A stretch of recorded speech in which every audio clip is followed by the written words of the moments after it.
안녕하세요, 선생님. 반갑습니다. 네, 반갑습니다. 네, 오늘 이제 두 번째 시간인데 이제 닷새 만에 다시 뵙습니다. 네, 오늘 날이 많이 좀 더우시죠? 네, 오늘 그 두 번째 시간은 그 조천호 교수님을 모시고 말씀을 좀 들어보는 시간입니다. 네, 일찍이 한 몇 달 전부터 좀 모시려고 했지만 워낙 바쁘셔서 오늘에서야 드디어 뵐 수 있게 되었습니다. 조천호 교수님은 아마 거의 많은 분들이 아실 것 같습니다. 그 뭐 신문, TV 등 여러 매체를 통해서도 만나 뵈셨을 테고요. 또 책을 통해서도 만나보셨을 수도 있을 것 같습니다. 먼저 간단히 제가 소개를 해드리겠는데요. 그 조천호 교수님이 쓰신 이 책의 그 소개가 재미있어서 이걸 좀 가지고 말씀을 좀 드리겠습니다. 네, 교수님은 대기과학자이시고요. 전 국립기상과학원 원장으로 재직을 하셨고, 그리고 국립기상과학원에서 무려 30년 동안 일을 해 오셨다고 합니다. 네, 기상과학원에서 하신 걸 이렇게 말씀을 하셨어요. 세계 날씨를 예측하는 수치 모형과 지구 탄소를 추적하는 시스템을 우리나라에 처음 구축하셨다고 하고요. 그리고 기후변화와 지구 환경에 대한 이 과학적 탐구가 우리가 살고 싶은 세상으로 이끌 것이라고 생각하면서 현재 변화를 꿈꾸는 과학기술인 네트워크에서 활동하고 계십니다. 그리고 경희사이버대학교에서 특임 교수로 재직하고 계시고요. 그리고 이제 그동안 한 매체에 조천호의 기후변화 리포트를 연재하셨고, 그리고 또 H신문에 조천호의 파란 하늘, 그리고 K신문에 조천호의 빨간 지구를 연재하고 계십니다. 그리고 그 연재하신 것들을 이제 모아서 새롭게 이제 출판한 책이 파란 하늘, 빨간 지구란 요 책이 있습니다. 네, 그러면 오늘 교수님 모시고 말씀을 듣겠는데 벌써 교수님 뒤편에 강의 배경 화면이 파란색과 빨간색 이렇게 좀 대비되어 있는데요. 물론 하늘과 지구를 뜻하는 건 아닐 거로 생각은 되는데 제가 맞는지 모르겠습니다만 그 말씀도 아울러 해주실 것 같습니다. 그러면 조천호 교수님 우리 따뜻한 박수로 맞이해 주시기 바랍니다. 예, 안녕하세요. 네, 안녕하세요. 반갑습니다. 저는 앞서 소개받은 대기과학자 조천호라고 합니다. 우리 선생님과 함께 이 기후 위기에 대해서 함께 생각할 수 있는 이런 귀한 시간을 갖게 돼서 굉장히 영광스럽게 생각을 합니다. 제가 슬라이드를 올려놓고 제 이야기를 계속 시작하도록 하겠습니다.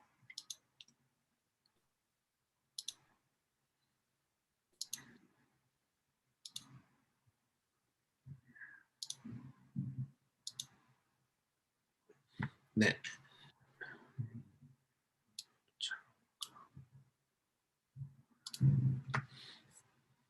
네, 잘 보이시나요? 예. 네. 예, 제 이야기 시작하도록 할게요. 제가 부제를 갖다가 거대한 가속에서 담대한 전환이라고 하는 이런 표현을 썼는데 우리가 익숙한 용어는 아니죠. 그런데 유엔의 기후 위기와 관련된 이러한 보고서에서는 자주 언급이 되는 그런 용어이기도 합니다. 지금 우리가 굉장히 빠른 속도로다가 지금 사회 경제가 거대한 가속으로 지금 성장을 하고 있는데 그 이면에서는 바로 이 지구 환경도 거대한 가속으로다가 지금 붕괴가 일어나고 있다라고 하는 것이에요. 지금 이제 그 대표적인 현상이 바로 이제 기후 변화인데 지금 앞서 사회자께서 말씀하셨듯이 여기 지금 줄무늬 그림이 하나가 있습니다. 요즘 이 줄무늬 그림이 굉장히 큰 이슈예요. 이거는 그냥 그 과학자가 이제 그 컴퓨터 그래픽으로 만들어 놓은 건데 실제 데이터입니다. 여기 파란색이 세로줄 한 줄 한 줄이 지구 평균 기온을 나타내고 있고요. 파란색이 강하면 강할수록 평년보다 온도가 낮다라고 하는 걸 의미를 하고 빨간색이 강하면 강할수록 평년보다 온도가 높다라고 하는 것을 의미를 하는 것입니다. 그래서 지난 1850년이요. 이제 최근까지 해갖고 지구 평균 기온의 이제 상승을 보여주고 있는데요. 바로 이 안에 이제 위험이 있다라고 하는 것을 의미를 하고 있습니다.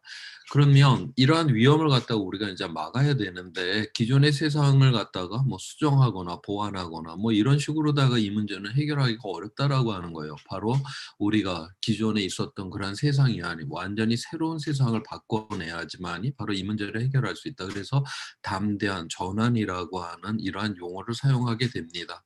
바로 이러한 주제를 갖고서 오늘 이야기를 드리고자 합니다. 오늘 과거부터 현재 그다음에 미래로의 기후 변화가 어떻게 일어났는지 그로 인한 위기가 무엇인지 그리고 이런 위기를 어떻게 대응해야 되는지 이런 순서로 이야기를 해보도록 할게요.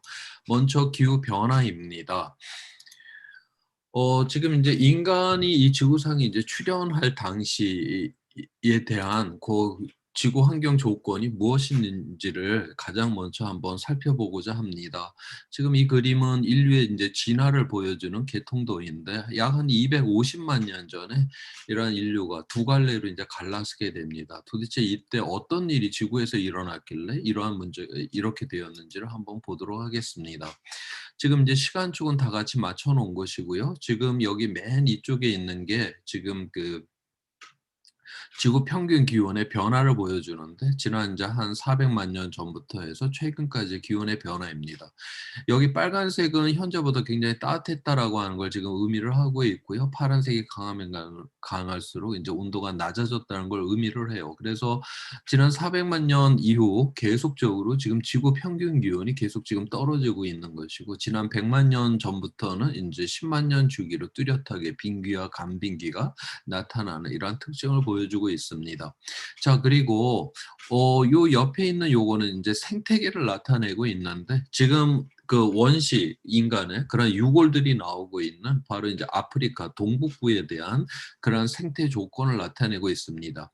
400만 년 전에 따뜻했었을 때는 원래 그 지역은 밀림 지역이었어요. 자, 그런데 이제 기온이 쭉쭉쭉 떨어지게 되니까 건조화 현상이 이제 일어나게 되면서 이 노란 빛깔로다가 이렇게 변화가 일어나기 시작을 했습니다. 그래서 오늘날 우리가 동물의 왕국에서 보듯이 이제 그 초지가 쫙 있고 중간중간 이제 나무가 몇 그루 이렇게 있는 바로 이제 사바나 기후를 여기 이제 노란색으로다가 이렇게 이제 표현을 했습니다. 그래서 약 한 250만 년 전에 바로 이제 밀림 지역에서 이러한 사바나 기후로다가 여기에 변화가 일어나게 되었습니다. 자, 이렇게 되니까 우리 인류에게 있어서는 어떤 문제가 생겼냐? 갑자기 이제 숲이 사라지는 상황이 되다 보니까 이게 이제 먹을 것을 아무튼 뭐 쉽게 구할 수 있는 이러한 상황에서 굉장히 뭐 나무의 뿌리를 갖다 캐어 먹어야 된다라든가 이런 식으로 거칠은 이런 환경 속으로 이제 들어가게 된 것입니다. 자, 그때 두 가지 방법으로다가 이 문제를 해결을 했어요. 한쪽은 이제 파란트로포스 속 쪽은 어떻게 이 문제를 해결했냐? 이 턱이나 이빨을 갖다가 강화시키는 이러한 방향으로 바로 이제 그런 거친 그런 식량을 갖다가 먹는 방법을 선택을 했고요.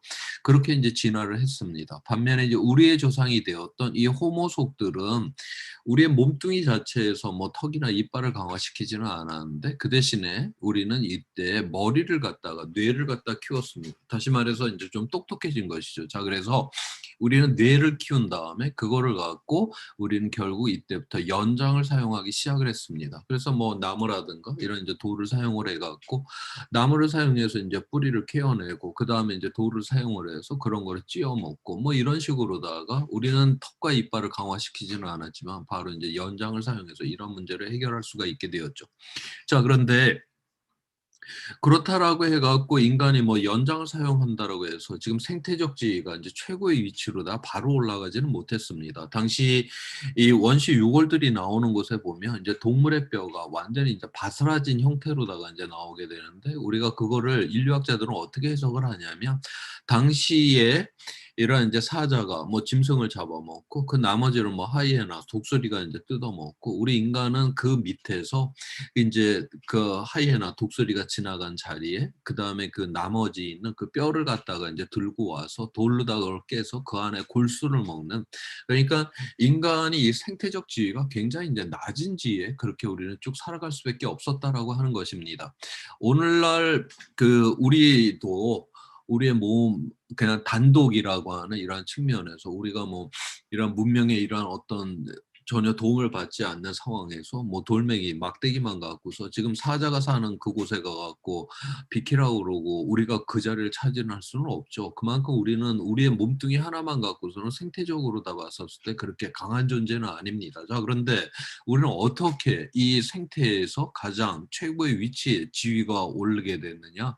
바로 이제 호모 사피엔스가 이제 등장하는 현생 인류가 이제 등장을 하게 되면서 굉장히 머리가 좋아졌죠. 우리가 이 좋아진 머리로다가 뭐를 했느냐? 이거를 각자 도생을 하는데 쓰지를 않았습니다. 우리는 말을 했고 그 정보를 모았고 그 정보를 내 이웃에게 알려줬고 그 다음에 우리 다음 세대한테 이제 알려주고 해서 바로 우리는 집단 지성, 우리는 함께 연대를 통해서 바로 생태적 지위가 최고의 위치에 오르게 되었다라고 하는 것이죠. 그래서 결국 우리의 몸 이 하나만으로다가는 우리가 결코 이 야생에서는 그다지 그렇게 센 존재는 아니지만 우리는 함께 했기 때문에 바로 이제 최고의 위치에 올랐다라고 하는 것이고 여기에 이제 그 각자 도생의 길을 걸어갔던 바로 파란토프속은 결국 나중에 완전히 멸종으로 끝나게 됐지만 바로 연대를 택했던 우리는 바로 오늘날 생태적 지위가 가장 높은 위치에 올라갔다라고 하는 것을 과거의 역사가 지금 이야기를 해주고 있습니다.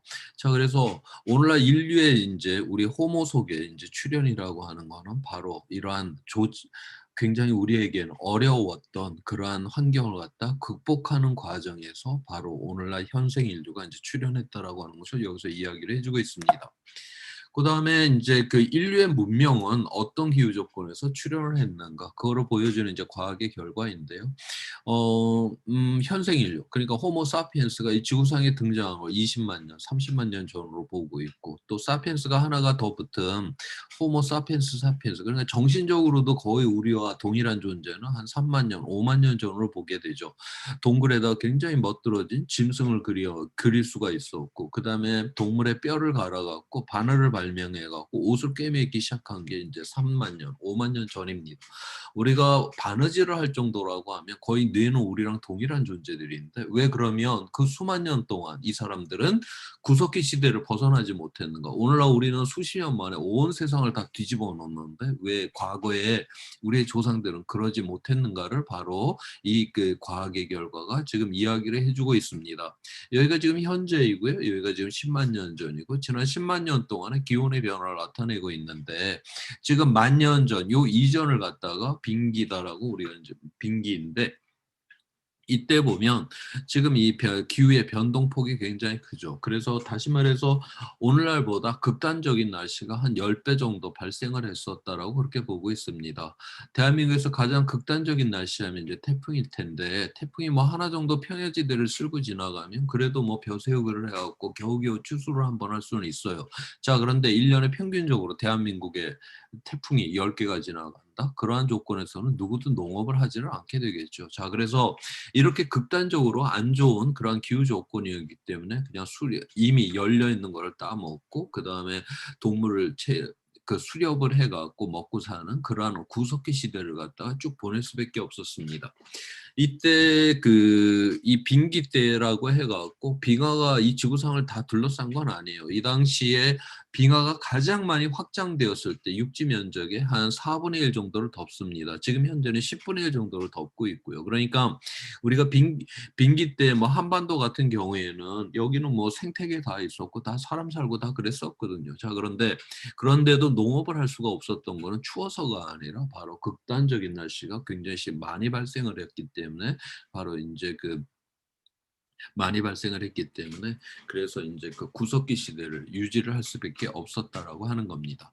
2만 년 전부터는 이제 천문학적인 조건이 변하면서 기온이 상승하기 시작을 했어요. 그래서 한 10,000년 전쯤이 되니까 굉장히 기온이 안정적인, 다시 말해서 이제 기후가 안정이 딱 되니까 거기에서 바로 이제 농업을 시작을 했고 농업을 시작을 했기 때문에 농업을 하니까 이제 우리는 정착을 하게 되었고 그다음에 강하구 같은 데는 많은 사람들이 모여 살고 바로 거기서 이제 문명이 탄생을 하는 것이 것이죠. 자, 그래서 오늘날 이렇게 지난 한 1만 년 동안의 이 안정한 기후 조건, 이거를 바로 우리는 지진 시대의 이름으로다가 홀로세, 완전히 새로운 시대라고 하는 이러한 이름을 갖고 있습니다. 그래서 오늘날의 문명은 바로 농업이 가능했다, 안정적 기후 조건이다라고 하는 거. 바로 오늘날의 이 79억 명을 먹여 살릴 수 있는 유일한 기후가 바로 지난 1만 년 동안의 이러한 기후 조건이었다라고 하는 것입니다.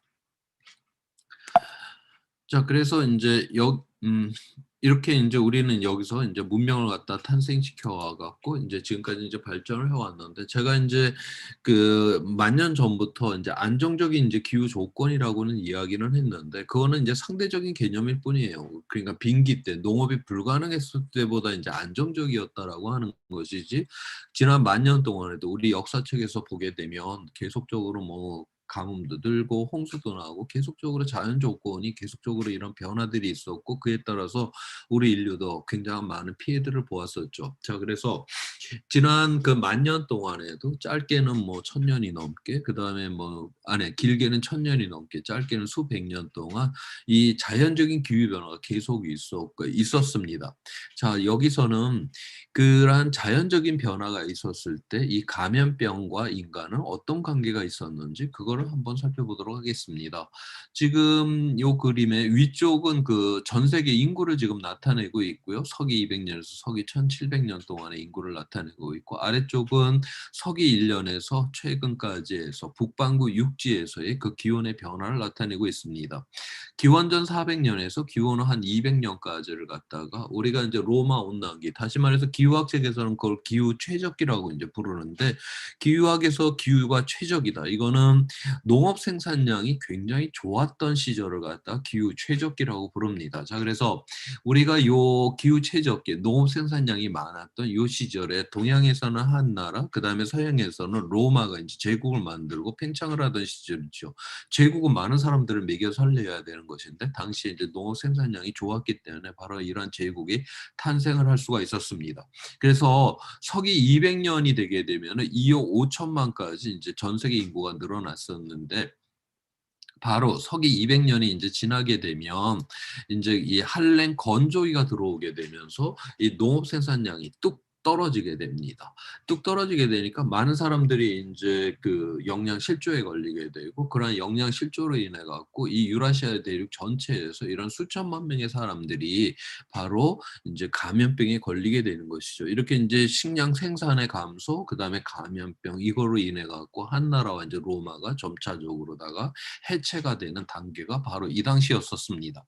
만약에 요 전 시대에 이 기후 최적기, 요 전 시대에 바로 우리 로마하고 한나라를 갖다가 제국을 만들지를 않았더라고 하면, 이런 감염병이 돈다 해도 띄엄띄엄, 그러니까 사람들이 띄엄띄엄 여기저기 이제 살았겠죠. 그렇게 되면은 뭐 그 일부 지역만 아프고 이제 뭐 피해를 입고 피해를 보고 이제 끝났을 텐데, 우리가 이제 제국을 만들었다는 건 도시에 벌써 수십만 명이 이제 함께 산다라는 걸 의미를 하고, 당시에 한나라하고 로마는 또 실크로드를 통해서 또 연결까지 되었기 때문에 이렇게 많은 사람들이, 수천만 명의 사람들이 바로 이 당시에 이제 사망을 하게 되었습니다.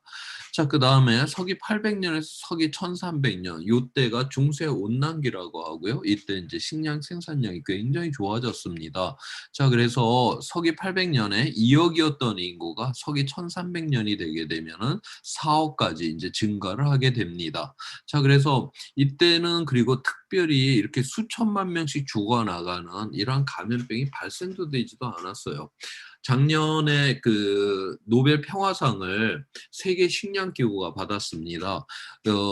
노벨 평화 노벨 상 위원회에서 거기에 상 준 이유를 어떻게 설명을 했냐면, 코로나19 백신이 나오기 이전에는 그 식량이 최고의 백신이다라고 하면서 이제 상을 줬어요. 그러니까 원래는 가난한 나라에 많은 그 코로나19 환자가 발생할 것이다라고 그렇게 이제 전망을 했었는데, 유엔 세계 식량 기구가 그러한 이제 가난한 나라에 식량 공급이 잘 되도록 애를 써 갖고서 전망된 것보다는 그렇게 많은 사람의 그 코로나19가 나오지를 않았다는 이유로다가 바로 이제 세계 식량 기구가 노벨 평화상을 받게 된 것입니다.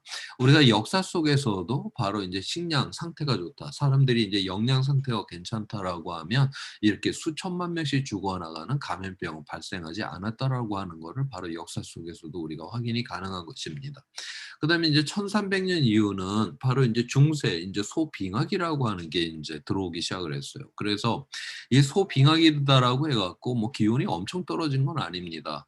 한 400년에 걸쳐 갖고 북반구 육지에서 0.6도가 떨어진 게 바로 이게 이제 소빙하기예요. 물론 이건 추워지는 것도 있지만 이러한 변화가 이제 급격하게 이제 일어나게 되면 이제 극단적인 날씨들이 많이 발생을 하게 됩니다. 홍수, 가뭄 이런 게 많아져 갖고 바로 이제 그 식량 생산이 또 이제 뚝 떨어지는 이러한 상황으로 이제 들어가게 되는 것이죠. 자, 그래서 그 전 시대 인구는 4억까지 이제 늘려놨는데 또 이제 또 배고픈 시절이 되고 영양 상태가 안 좋으니까 이제 흑사병이 돌기 시작을 하게 되면서 유럽과 이 아시아 전체에서도 그 어마어마하게 많은 사람들이 이제 흑사병으로 사망을 하게 되었습니다. 자, 그런데 이제 1400년 이후가 되게 되면 이제 인구가 이제 줄지가 않죠. 그 뒤로도 굉장히 이런 감염병 전쟁으로다가 수천만 명씩 죽어나갑니다. 대표적인 게 1500년 그때부터 이제 유럽 사람들이 본격적으로 아메리카 대륙을 들어가죠. 원래 그 유럽 사람들을 만나기 전에 아메리카 원주민이 6천만 명이 살고 있었습니다. 자, 그런데 이 사람들은 이 가축화를 하지를 않았죠. 우리 인간이 갖고 있는 한 60 내지 한 70%의 이제 그 감염병은 우리가 가축화 과정을 통해서 이제 사람하고 이제 가축이 함께 갖고 있는 이런 감염병들인데 이 사람들은 그 가축화를 하질 않아서 바로 이제 홍역, 천연두 뭐 이러한 거에 의해 갖고 6천만 명 중에서 이제 5천만 명이 사망을 해버리는 이런 사태가 일어났습니다. 그다음에 1918년, 19년에 뭐 스페인 독감으로다가 또 뭐 한 5천만 명 정도, 그다음에 뭐 1차 대전, 2차 대전 때 또 이제 전쟁으로 또 수천만 명씩 뭐 계속 그 흑사병도 계속 돌았고요. 뭐 콜레라니 뭐니 뭐 이런 것들로 인해서 계속적으로 사람이 뭐 수백만 명씩 그렇게 죽어나가도 1400년 이후로다가는 인구는 결코 전 세계 인구는 줄지는 않는 이러한 세상에 진입을 하게 됩니다. 우리가 그 그 그러니까 1400년 이후가 되면 우리가 대항해 시대라고 하는 거는 바로 인제 그 뭐라고 해야 되나? 그 인제 식량이 많이 생산된 곳에서 적은 곳 생산된 곳으로 인제 보낼 수가 있게 되었고 또 의료도 발달하고 뭐 산업혁명도 일어나고 그다음에 아메리카 대륙에서 이제 구황작물이라고 하는 옥수수, 감자, 인제 고구마가 유라시아 대륙에 인제 전파가 되죠. 그래서 이 구황작물들이 바로 인제 그 배고픔을 면하는데 영양 상태의 부족함을 면하는데 굉장히 이제 도움이 되었었고요. 그다음에 인제 뭐 최근 들어와서 녹색 혁명까지 일어나게 되면서 바로 인구는 이제 줄지 않는 이러한 세상 속으로 우리는 진입하게 되었다라고 하는 것입니다.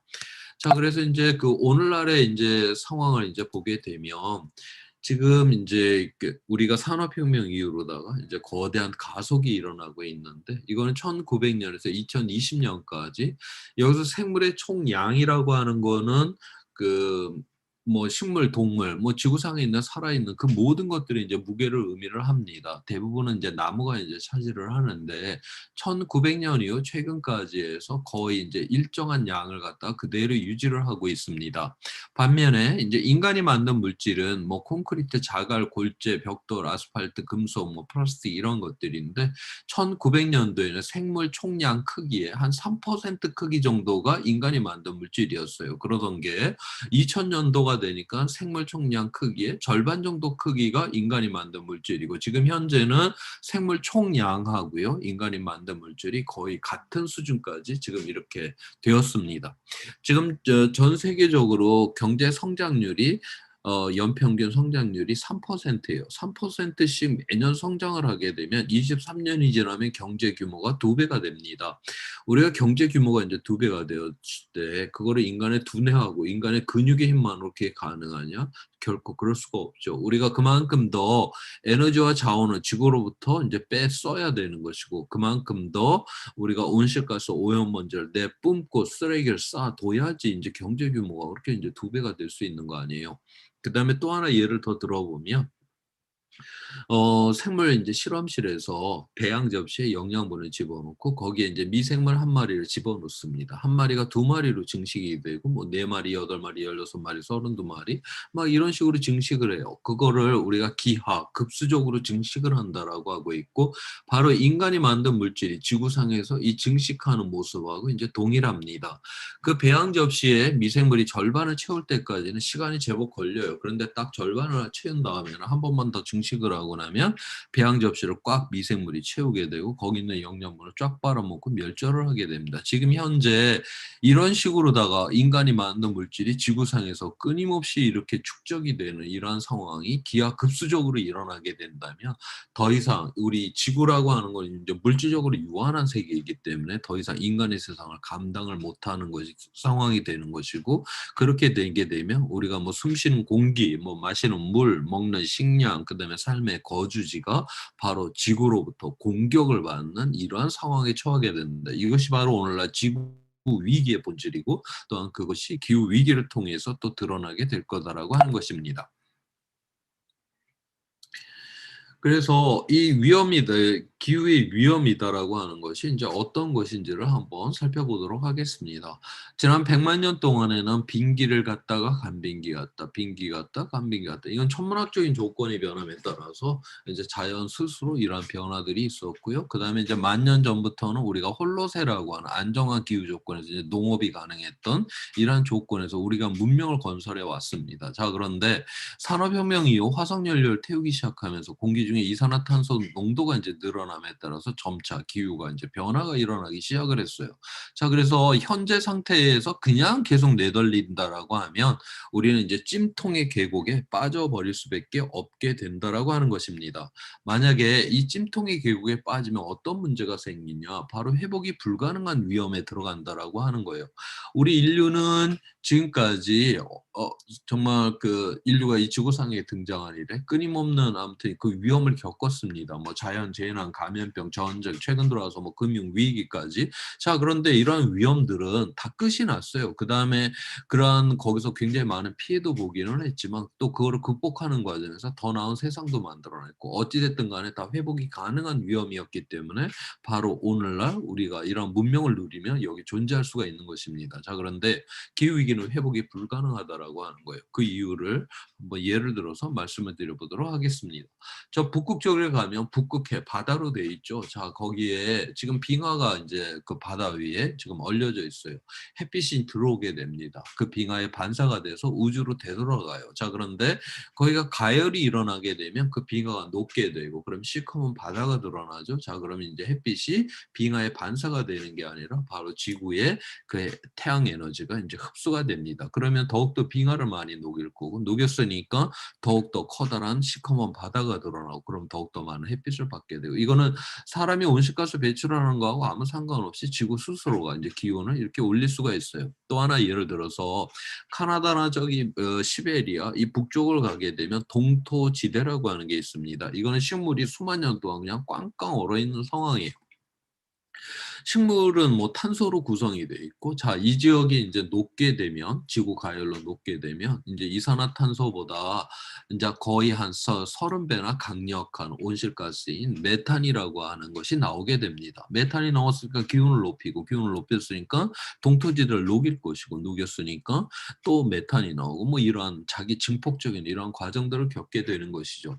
자, 이러한 자기 증폭성들 마치 우리가 그 마이크를 스피커 앞에 갖다 대게 되면 그 자그마한 잡음도 갑자기 이제 증폭이 되면서 거의 우리가 귀를 찢는 그런 소리가 나오듯이 바로 그러한 식으로 자기 증폭적인 이러한 상황에 들어갈 수가 있다라고 하는 것입니다.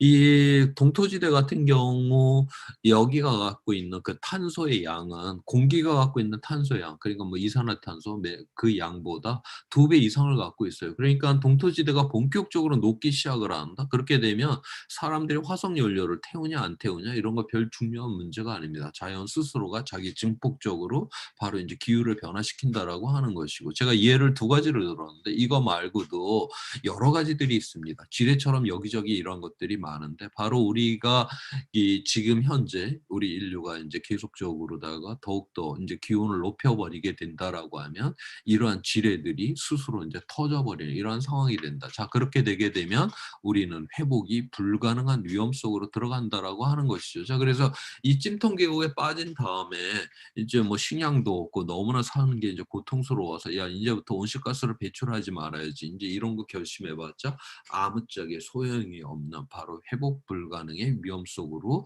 들어가게 된다라고 하는 것입니다.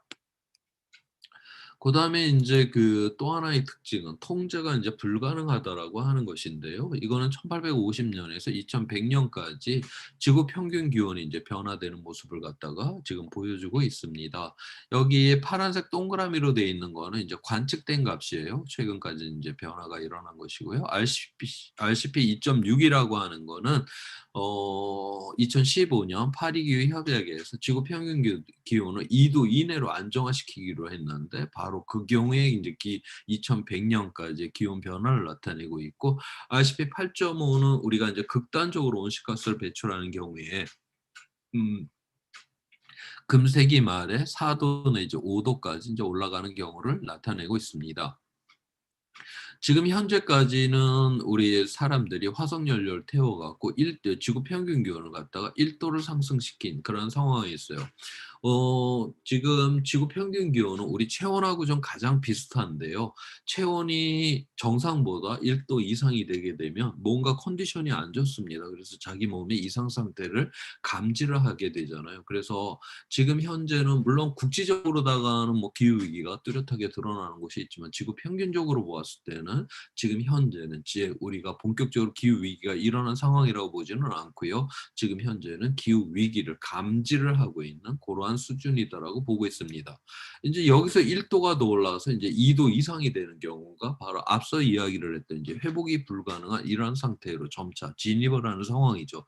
결국 이제 파국의 상황을 이제 의미를 하게 되는데, 이제 그 2018년도에 유엔의 그 기후 과학자들이 모이는 IPC 이 총회를 갖다가 그 인천에서 했었습니다. 이때 모여갖고 이 과학자들이 무엇을 갖다가 합의를 했냐면, 2도뿐만이 아니라 1.5도도 이거 상당히 이거 위험한 온도다. 그래서 1.5도를 막아야만 한다라고 그렇게 이제 합의를 했고요.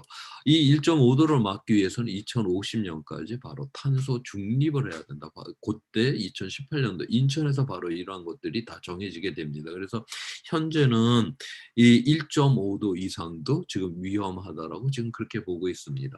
그래서 지구 평균 기온이 이제 상승된다라고 하는 거는 바로 우리가 농업이 이제 불가능할 정도로 이제 극단적인 날씨가 많이 발생을 한다. 다시 말해서 물이 부족하고 가뭄이 들고 뭐 그러면 이제 기아 사태가 이제 일어나는 것이고, 생물 다양성이 이제 붕괴가 일어나고, 그 다음에 빙하가 녹게 되니까 해수면이 이제 올라와서 연안에 있는 도시들이 침수를 당하고, 연안 가까이 있는 이런 농토들이 바로 이제 바닷물이 들어와서 못 쓰게 돼버리는 이런 상황이 되고, 그 다음에 이산화탄소가 늘어나는 만큼 바다가 그 이산화탄소를 더 많이 흡수를 해요. 그러면 이게 바닷속에서 탄산 성분이 돼서 해양을 산성화시키고, 해양이 산성화가 됐으니까 그만큼 더 해양 생태계가 이제 붕괴가 일어나고, 그렇게 되면은 결국 우리 인간은 해양으로부터 얻을 수 있는 식량이 그만큼 줄어든다는 것을 의미를 하고요. 뭐 감염병이 더욱더 돌고, 자, 그래서 이 지구 평균 기온이 상승된다라고 하는 거는 그만큼 더 우리의 생존의 기반이 이제 무너지고 진다라고 우리가 이제 그렇게 이해를 해야 되는 것입니다. 자, 그래서 그러면 대한민국에서 이제 이 기후 위기가 일어나면 어떤 상황이냐? 무슨 이 장마가 길어지고 무슨 폭염이 길어지고, 그것도 물론 뭐 어려운 분들한테 굉장히 어렵고 피해도 또 보기는 하기는 하지만, 우리가 그 정도를 갖고 무슨 코로나19처럼 무슨 사회적 거리두기를 한다라든가, 그다음에 무슨 가게문을 일찍 닫으라든가, 학교에 학생들이 못 간다라든가, 뭐 이런 일들은 없었잖아요. 그러니까 궁극적으로 우리의 그 정도 장마가 길고 무슨 폭염이 긴다 이거 갖고서는 대한민국의 이런 사회적 탄력성이 무너지지는 않습니다. 대한민국이 그 정도는 다 어느 정도는 다 이제 막아낼 수 있는 이러한 능력을 갖고 있다라고 지금 그렇게 보는데, 그러면은 대한민국에서 이 기후 위기가 일어나는 거는 도대체 어떤 거냐? 바로 이제 뭐 1년에 한두 번씩 이게 이제 그 시장에서 식량을 팔지를 않아요. 그다음에 한 달에 한두 번씩 이게 이제 식량을 팔지를 않고, 일주일에 한두 번씩 식량을 팔지를 않고, 이제 항시적으로 다 식량을 구하기가 어려운 상태가 돼 버리는, 이런 게 기후 위기인 것입니다. 자, 그래서 이게 만약에 이러한 상황까지, 극단적인 상황까지 가게 된다. 이런 상황에서 정부가 재난지원금을 푼다 해도 이거 아무짝에 도움이 안 되죠. 다시 말해서 이 사회 자체가 통제 불가능한 위험 속에 빠지게 되는 것, 바로 이것이 기후 위기를 통해서 이제 드러나게 되는 바로 세상이다라고 하는 거예요. 그래서 우리가 이 회복이 불가능하고 통제가 불가능한 이러한 위험, 이거는 인류 역사상 단 한 번도 경험해 보지 않았던 그러한 위험이 지금 우리에게 지금 다가오고 있다라고 하는 것을 이야기를 해주고 있는 것입니다.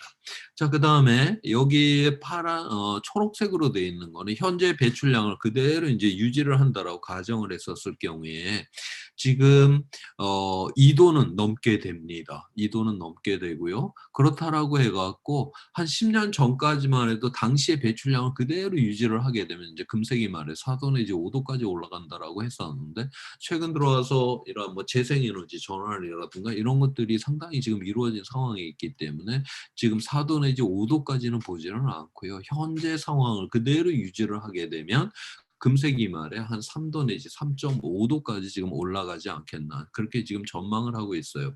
자, 그러면 앞서서 그 평균 기온은 우리 체온하고 비슷하다라고 했는데, 체온이 정상보다 3도 내지 3.5도가 높다. 이것도 이제 죽음을 의미를 하는 그러한 이제 기온이다라고 하는 것이고요.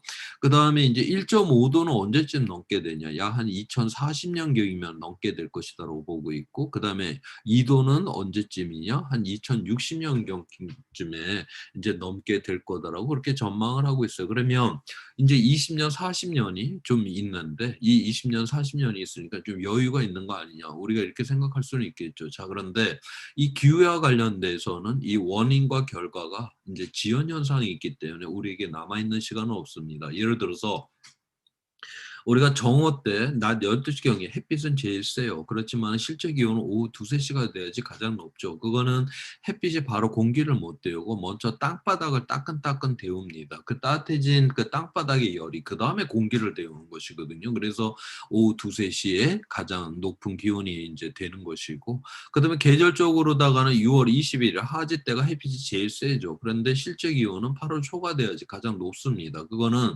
우리나라 주변 해양의 표면에 따뜻해지는 데 걸리는 시간이 약 한 달 반이 걸리기 때문에 이제 그런 것이고, 바로 해양의 우리나라 해양 표면의 그러한 온도가 바로 이제 계절의 온도를 결정하기 때문에 그렇습니다. 그러면 작년 이 온실가스가 공기 중에 나와서 이게 이제 실제로 기후 변화를 기후로다가 드러날 정도가 되려면 어느 정도 시간이 걸리냐? 전 세계 바다가 이 온실가스로 이제 뜨뜻해져야 돼요. 그러려고 하면 적게는 10여 년, 길게는 한 3-40년이 걸린다라고 보고 있습니다. 작년 초에 호주에서 한 7개월 동안 계속 가뭄이 일어나고 산불이 이제 일어났었습니다. 자, 그거는 지금 온실가스에 대한, 지금 공기 중에 있는 온실가스에 대한 이 반응이 아닙니다. 우리가 2000년대 초반, 1980년, 90년대 배출했었던 그 온실가스가 지금 이제 드러나게 되는 것이거든요. 그래서 여기서 20년, 40년이라고 하는 건 결코 우리에게 남아있는 시간은 아니다. 우리는 거의 지금 1.5도를 넘을 수 있는 온실가스 배출을 갖다가 공기 중에 거의 다한 그러한 상태에 지금 와 있기 때문에 그렇습니다. 그다음에 이제 이러한 변화들이 이제 일어났고, 여기에 따른 이제 위기가 또 무엇인지를 한번 보도록 하겠습니다. 지금 첫 번째로다가 이제 그 위기 중에서 제가 이제 식량의 문제를 앞서서 이제 이야기를 했었는데, 앞으로의 그런 식량의 전망에 대한 이야기를 해보도록 할게요. 1950년도에 50년도에는 25억 명이 지구상에 살았고, 한 절반 정도가 이제 영양 실조에 걸려 있었어요. 지금 그런데 약 한 80억 명이 살고 있고, 그 다음에 약 10%인 10% 정도가 영양 실조에 걸려 있습니다. 지금 인류 역사상 현재보다 더 잘 먹고 인류 역사상 지금 가장 많은 사람이 가장 잘 먹고 있는 가장 찬란한 시대에 우리는 지금 살아가고 있는 것이에요. 우리가 이렇게 될 수 있었던 거는 바로 이제 녹색 혁명이 이제 일어났기 때문에 바로 이렇게 이제 잘 살아갈 수가 이제 있게 되었는데, 자, 그런데 앞으로도 과연 이러한 세상이 이제 가능하겠냐? 지금 그러한 이야기죠. 지금 현재 1년에 한 8천만 명씩 그렇게 지금 인구가 지금 늘어나고 있습니다. 출생률이 이제 줄어들기는 하고는 있지만, 하루에 그러니까 오늘 저녁에 우리가 22만 명분의 식사를 더 준비를 해야 되는 그러한 상황이에요. 지금까지는 앞서 이야기를 했던 녹색 혁명을 통해 갖고서 더 많은 사람이 더 잘 먹는 이런 세상을 우리가 잘 만들어 왔었습니다. 자, 그런데 이제 2050년이 되면 인구가 한 100억까지 늘어날 것이다라고 보고 있고, 2100년이면 110억. 그 이후부터 해서 좀 인구가 안정이 되면서 조금씩 이제 줄어들지 않을까, 이렇게 지금 현재는 그렇게 전망을 하고 있어요. 자, 그러면 지금 이제 2050년에 100억까지 이제 인구가 늘어나게 되고, 그러면 더욱더 많은 사람을 먹여 살려야 되는 것이고요. 그다음에 또 하나는 우리가 이제 앞서서 경제 성장률이, 전 세계 경제 성장률이 3%라고 했는데, 우리가 이 좀 잘 살게 되면 단순하게 끼니만 해결하는 거로다가 이제 만족하지는 않잖아요. 우리는 더욱더 잘 먹으려고 하게 됩니다. 오늘날 우리 뭐 TV를 틀어보면 먹방이라고 하는 걸 통해 갖고 우리의 그런 먹는 욕망을 끊임없이 부추기잖아요. 결국 이거는 뭐 다른 나라도 좀 잘 살게 되면 바로 이러한 상태가 되게 되는 것이고, 그래서 더욱더 많이 먹게 되게 됩니다. 자, 그래서 우리가 인구가 증가하고 더욱더 많이 먹고, 그래서 2050년이 되게 되면 지금 현재 생산되고 있는 곡물 생산량을 약 60%를 늘려야 한다라고 그렇게 보고 있어요. 자, 그런데 지금 현재 기후 위기가 일어나고 있잖아요. 자, 그래서 현재 배출량을 그대로 유지를 한다라고 가정을 했었을 때 2000년도 생산됐던 이 곡물 생산량이 2050년이 되게 되면 옥수수는 24%가 줄게 되고, 밀은 3%, 쌀은 11%, 감자는 9%가 줄어들게 될 거다라고 그렇게 예상을 하고 있습니다. 그러니까 수요는 엄청 늘어나는데요, 공급은 줄어들어 버리는 바로 이러한 세상 속에서 바로 얼마나 이 세상이 불안정해지겠냐라고 하는 것이고요. 그 다음에 이게 전 세계적으로 똑같이 이렇게 곡물 생산량이 줄어드는 게 아니라 지금 옆에 그림에서 보듯이 지금 녹색으로 된 거는 이 와중에 2050년도에 오히려 이제 식량 생산이 늘어나게 됩니다. 추운 지방이 따뜻해졌으니까 당연히 식량 생산이 늘어나겠죠. 지금 유럽 연합 전체 차원으로 보았을 때는 지금도 자급자족을 해요. 그런데 여기는 식량이 이 기후 위기로다가 오히려 더욱더 넘쳐나게 될 것이다라고 그렇게 지금 예상을 하고 있고요. 그다음에 이런 북미 대륙들도 바로 지금도 넘쳐나고 있는데 더욱더 넘쳐나게 될 것이다, 지금 그렇게 예상을 하고 있고요. 자, 그런데 여기 황색으로 칠해진 이러한 영역들, 지금도 약간 간당간당 좀 모자라는 지역들인데 바로 이러한 지역에서 더욱더 모든 기후 위기로 인한 이러한 식량이 줄어드는 지역들은 다 이러한 지역에서 주로 일어나게 될 것이다라고 지금 그렇게 보고 있습니다. 이렇게 되었을 경우에 이 세상이 굉장히 이제 지정학적으로다가 이제 불안정해지는, 정말 넘치는 곳은 더욱더 넘치고 부족한 곳은 더욱더 부족해지는 바로 이런 세상 속에서 세상이 더욱더 불안정해질 것이라고 이제 예측을 하게 되는 것이죠. 자, 지금 현재도 이미 일어나고 있는 이런 어떤 식량 부족으로 인한 위험에 대해서 통해 갖고 우리의 미래의 위험에 대해서 다시 한번 살펴보도록 하겠습니다. 지금 요 그림은 지금 이제 건조 한계선인데요. 여기 지금 실선으로 이렇게 표현된 것들이 여기 이제 북쪽으로 다 하나 있고 이제 남쪽으로 이렇게 하나가 있습니다. 이 건조 한계선상은 1년 동안 강수량이 200mm가 내리는 지역을 우리가 건조 한계선이라고 해요. 그러니까 요 200mm까지가 하늘에서 떨어지는 비로다가 농사가 가능한 지역입니다. 그리고 200mm보다 더 적게 되면 거기는 그 농사가 불가능해요. 그래서 요 안쪽 지역들은 바로 농업을 할 수가 없습니다. 이러한 지역에서 이제 농업을 한다라고 하는 거는 뭐 지하수를 퍼올린다라든가 아니면 강에서 관계 시설을 통해 갖고서 이제 물을 대야지만 이제 농업이 가능하고 바로 하늘에서 떨어지는 비를 갖고선 농업이 불가능한 이제 지역들을 의미를 해요. 자, 그런데 요 건조 한계선상, 그러니까 1년 동안 200mm가 내리는 이러한 지역들이 지금 점차 지금 확장이 되는, 다시 말해서 옛날에는 농업이 됐었는데 지금 이제 농업이 되지가 않는 이러한 지역으로 지금 변화가 일어나고 있습니다. 자, 그러다 보니까 이 지역이 그러한 어떤 사회적으로 굉장히 이제 불안정한 지역이 되는 것이고요. 식량이 부족하게 되니까. 그 다음에 이러한 지역에서는 바로 테러 집단들이 여기저기서 이제 나오게 되는 것이죠. 그래서 요 동그라미를 친 요 지역들이, 요 지점들이 바로 미군이 드론으로 폭격을 한 지점들인데 거의 이 건조 한계선상을 따라서 지금 폭격을 하고 있다라고 하는 것을 여기서 이야기를 해주고 있고, 바로 지금 현재 예전에 간당간당 농업이 가능했던 이러한 지역들이 이제 농업이 이제 붕괴가 되고 바로 거기에 테러 집단들이 등장을 하고 있다는 것을 여기서 이야기를 해주고 있습니다.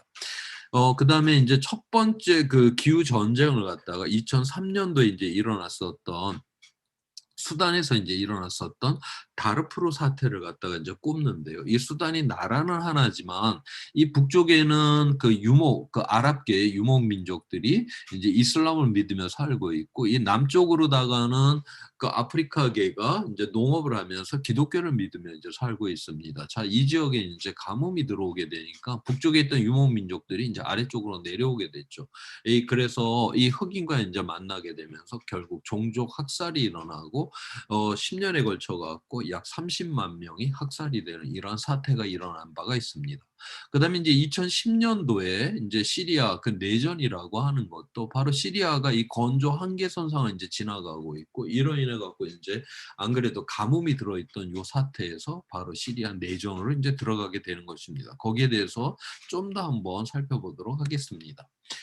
먼저 그 세계 식량 기구에서 매월 곡물 가격 지수를 갖다가 이제 그 산출을 하게 되는데 그거를 보여주고 있어요. 지금 2007년도에서 2008년도까지 보게 되면 곡물 가격이 거의 1년 동안에 이제 2배로 이렇게 늘어났습니다. 2배로 이제 그 상승을 했는데, 지금 현재 이 당시에 뭐 세계 곳곳에서 뭔가 가뭄이 좀 일어나기는 했는데, 현재 전 세계적으로 생산되는 이러한 식량의 한 3분의 1 내지 한 4분의 1 정도는 이게 그 사람 입으로 들어가질 않고 그냥 쓰레기통으로 지금 들어가요. 그러니까 그 어떤 가뭄이 일어난다 해도, 뭐 홍수가 일어나고 가뭄이 일어난다 해도 우리는 항상 전 세계 사람들이 다 이거 골고루 나눠 먹는다면 먹고도 남을 이런 식량을 생산을 합니다. 자, 그런데도 이렇게 이제 갑자기 이렇게 가격들이 이렇게 올라가는 이유는 바로 이게 투기 자본들이 달려 들어갔고 이렇게 가격을 올려놓기 때문에 이런 일들이 이제 벌어지는 것입니다. 자, 여기서 빨간 줄로다가 이제 돼 있는 것들은 뭘 의미를 하냐? 가난한 나라의 가난한 사람들은 자기 소득의 대부분을 그 식량을 구입하는 데 써요. 자, 그런데 이게 갑자기 이게 가격이 2배가 됐다. 갑자기 먹는 양이 거의 절반으로 줄었다. 사람이 이렇게 배를 골게 되면 가만히 있지는 않죠. 바로 나가서 데모를 하게 됩니다. 자, 그래서 이 빨간 줄 한 줄 한 줄이 바로 그런 식량 폭동이 일어났던 시점을 나타내고 있고, 식량 폭동이 일어난 나라 가로 안에 있는 거는 식량 폭동으로 사망한 사람의 숫자를 나타내고 있어요. 자, 그래서 곡물 가격이 급속하게 이게 이제 증가를 함에 따라 갖고 바로 그에 따라서 바로 이제 이러한 폭동들이 쫙 일어난다라고 하는, 어떤 면에서 굉장히 이제 비참한 이러한 상황을 여기서 보여주고 있고요. 그런 일이 바로 2010년도에도 일어났습니다. 2010년도에 요 시작점은 러시아였어요. 당시 이제 러시아가 가뭄이 엄청 심하게 들었습니다. 러시아가 이제 밀을 갖다 상당히 수출하는 나라인데 당시 그 밀 생산량이 한 30% 이상이 이제 줄게 되면서 러시아가 그 이후에는 수출을 하지 않게 됩니다. 그러자마자 바로 이제 그 밀가루 가격이 확 이제 올라가게 된 것이죠. 자, 그래서 2010년도에 아랍의 봄이라고 하는 아랍 대부분의 국가들이 이제 어마어마한 데모들이 일어났는데, 그거는 바로 밀가루 가격이 폭등이 되었기 때문에 바로 사회적 폭동이 일어나는 이러한 사태로가 이제 일어나게 되었습니다. 그 중에서 이제 시리아가 굉장히 이제 고통스러웠던 이유는 2007년도부터 이제 건조 한계선상을 이제 지나가는 나라이기 때문에 지금 그쪽부터 지금 무너지고, 그래서 거기가 안 그래도 이제 가뭄이 계속 들어갔고 어려운 상황이었어요. 자, 그런데 그 갑자기 한 두세 달 사이에 밀가루 가격이 한 60~70%가 이제 팍 올라가게 되니까 바로 내전으로 들어가게 되는 것이고, IS라고 하는 이제 극렬 분자들이 막 준동을 하게 되면서 결국 이렇게 사회가 이제 붕괴가 이제 일어나기 이제 시작을 했던 것입니다. 자, 그래서 이 당시에 이게 이제 뭐 먹을 것도 하나도 없는 배고픈 이런 시절에 이게 뭐 전쟁이 나갖고 뭐 포탄은 떨어지고 총알은 왔다 갔다 하고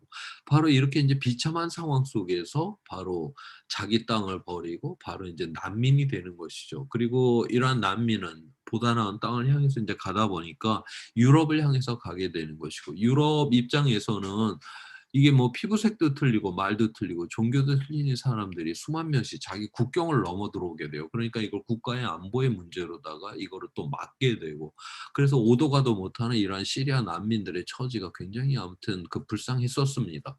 막 2살짜리 소년이 이태리 해안에 막 익사체로 떠오르는 막 이런 사태도 있었고요. 그래서 세계적 여론이 이제 너무 안 됐다라고 하는 이런 부분도 있고 해갖고, 유럽 연합 차원에서는 각 나라가 좀 이제 수만 명씩 좀 이제 맡아주자라고 그렇게 약속을 했는데, 영국이 브렉시트를 하는 이유 중에 하나가 바로 이제 국경을 봉쇄를 해서 시리아 난민을 갖다가 이제 받지를 않겠다라고 또 이렇게까지 이제 선언을 하고 나오게 되는 것입니다. 이 시리아 이 난민의 이러한 문제들이라고 하는 것은 정말 엉뚱하게 아무튼 2010년도에 아무튼 러시아에 있었던 이러한 가뭄이 아무튼 시리아의 내전이 되고 다시 유럽의 문제가 되고, 그러면서 아직까지도 이 문제가 깔끔하게 그렇게 해결된 문제가 아니에요. 시리아 난민이 최대치로 한 400만 명 정도다라고 지금 보고 있는데, 지금 400만 명 정도인데 지금 국제사회가 이 문제를 갖다가 해결을 할 수 있는 이러한 능력을 갖고 있지는 않습니다. 지금 그래서 지금 이제 그 정도 수준인데, 앞으로 우리가 이제 기후 위기가 일어나서 뭐 물이 부족하고 식량이 부족하고 뭐 그다음에 뭐 해수면이 이제 올라와서 뭐 연안이 뭐 침수를 당하고 해서 자기 이제 그렇게 해서 자기 땅을 이제 떠나는, 즉 다시 말해서 이제 난민이 될 가능성이 있는 사람이 현재보다 이제 0.5도가 더 오르는 1.5도 이상이 되게 되면 한 1억 명 가까이, 그 다음에 2도 이상이 되게 되면 한 7억 명 가까이 난민의 잠재성이 있다라고 그렇게 보고 있습니다. 그러면 지금 이제 400만 명도 이제 그렇게 해결을 못 하는데, 이 억 단위의 사람들이 국경을 넘나든다 이렇게 되었을 경우에 바로 전 세계가 이제 이 불안정 속에 이제 들어가게 되는 이런 사태가 일어날 것이다. 그렇게 이제 예상을 하게 되는 것입니다. 그다음에 이제 그 뭐 식량 문제뿐만이 아니라 뭐 도시라든가 그다음에 뭐 이런 물 문제라든가 해갖고 이 기후와 뭐 연관이 안 되는 이런 분야들이 없죠. 그래서 시간상에 다 이야기는 하기는 어렵고요. 지금 이제 현재 우리가 코로나19인 상황이니까 이 감염병과 미래 기후 변화와는 어떤 관계가 있는지 그 부분을 한번 더 살펴보도록 하겠습니다. 이거는 서기 1년에서 이제 최근까지 해서 이제 감염병이 발생한 거를 이제 나타내고 있고요. 요 크기 자체가 감염병으로 그 사망한 사람의 이제 숫자를 갖다 나타내고 있습니다. 지금 원근감으로 표현을 한 것이기 때문에 여기서 이제 저 먼 쪽을 과거를 향해서 보는 거기 때문에 실제 가장 많은 사람이 죽은 거는 중세 때고 흑사병으로 최대치로다가 약 한 2억 명 정도가 이제 사망을 했었다라고 지금 그렇게 보고 있고요. 그다음에 이제 1918년, 19년 스페인 독감으로다가 뭐 하나 최대 5천만 명, 그다음에 이제 최근 에이즈로다가 한 3천만 명 정도가 사망을 했었다라고 보고 있어요. 그다음에 이제 그 1800년 이전에는 보면 200년마다 대략적으로 200년에 한 번씩 이러한 감염병들이 발생을 했는데, 이제 산업화가 본격적으로 이제 이루어진 1800년 이후가 되게 되면 1800년대 요 안에서만 3개가 발생을 합니다. 그다음에 1900년대에는 4개가 발생을 했고, 지금 2000년대 들어와 갖고는 이미 5개가 지금 발생을 한 이러한 상황에 있어요. 그다음에 1800년 이전에는 우리가 이제 가축화를 하는 과정에서 우리 인간이 갖고 있는 그 대부분의 감염병이 이제 그 가축화 과정에서 이제 일어난 것들인데 대부분 이제 그러한 감염병들입니다. 여기 뭐 흑사병만 이제 그 쥐를 4개로 한 것인데 쥐는 뭐 오래전부터 사람하고 이제 같이 이렇게 울타리 안에 이제 들어왔었기 때문에 이건 잘 알고 있는 것들이고요. 자, 그런데 1800년 이후부터의 이런 감염병들을 이제 보게 되면 이게 가축이 아니라 이 에이즈 같은 경우는 뭐 침팬지로부터 왔다 뭐 그렇게 보고 있고 아시아 독감, 홍콩 독감 뭐 이런 거는 야생 조류로부터 왔다라고 보고 있고 그다음에 사스, 에볼라, 메르스, 뭐 코로나19 뭐 이런 거는 다 야생 동물로부터 왔잖아요. 예전에는 우리가 잘 알고 있는 이런 가축으로부터 감염병이 넘어왔는데 최근 들어와서는 바로 이러한 야생 동물로부터 바로 이러한 감염병이 넘어오고 있다. 여기에 대해서 이제 기후 변화 이러한 것이 어떤 작용을 했는지에 대해서 한번 살펴보도록 하겠습니다. 지금 현재 이제 포유류나 조류가 갖고 있는 이 바이러스들은 이제 변이 과정을 거치게 되면 이제 사람도 이제 감염이 될 가능성이 있는데 지금 그렇게 가능성이 있는 바이러스를 한 170만 종으로 이렇게 보고 있어요. 물론 저게 다 위험하다는 건 아닙니다. 뭐가 위험한지 위험하지 않은지 이런 것도 지금 아직 구별을 못 하고 있는 그러한 수준에 있고요. 자, 그래서 어찌 됐든 간에 이러한 야생의 포유류하고 조류는 이 바이러스는 사람한테 넘어올 이런 이제 잠재성들이 다 갖고 있는데 바로 이제 기후 변화가 일어나서 이들의 서식지가 파괴가 되고 또 우리가 환경을 또 파괴를 시키기 때문에 이들의 서식지가 또 무너지게 되고 자 그렇게 되면 멸종도 일어나기는 하지만 얘네들도 생명이기 때문에 생존을 하기 위해서 치열하게 이제 노력을 하게 됩니다. 그래서 뭐 멧돼지가 도심 한복판을 뭐 뛰어다니듯이 바로 이제 사람과 이런 야생 동물이 접촉할 수 있는 이러한 기회, 확률이 굉장히 높아져 버렸다라고 하는 것이죠. 바로 이러한 가운데에서 바로 변이가 일어난 이런 바이러스가 이제 사람한테 넘어오게 되면 바로 이제 이런 감염병이 확산이 될 수가 있다라고 하는 것입니다. 그래서 오늘날의 이러한 그 감염병은 바로 기후 위기와 환경 파괴를 통한 이들의 서식지에 이제 파괴의 원인이 있다라고 지금 그렇게 보고 있고요. 그다음에 이제 그 열대 지방에서 이제 풍토병을 일으키고 있는 것들은 대부분 이제 곤충을 매개로 하죠. 뭐 찐득이라든가 모기를 이제 매개로 하고 있는데 지금 이 열대 지역이 이제 점차 이제 확장이 돼서 이제 온대 지방을 향해서 지금 확장을 하고 있는 이러한 상황이 있습니다.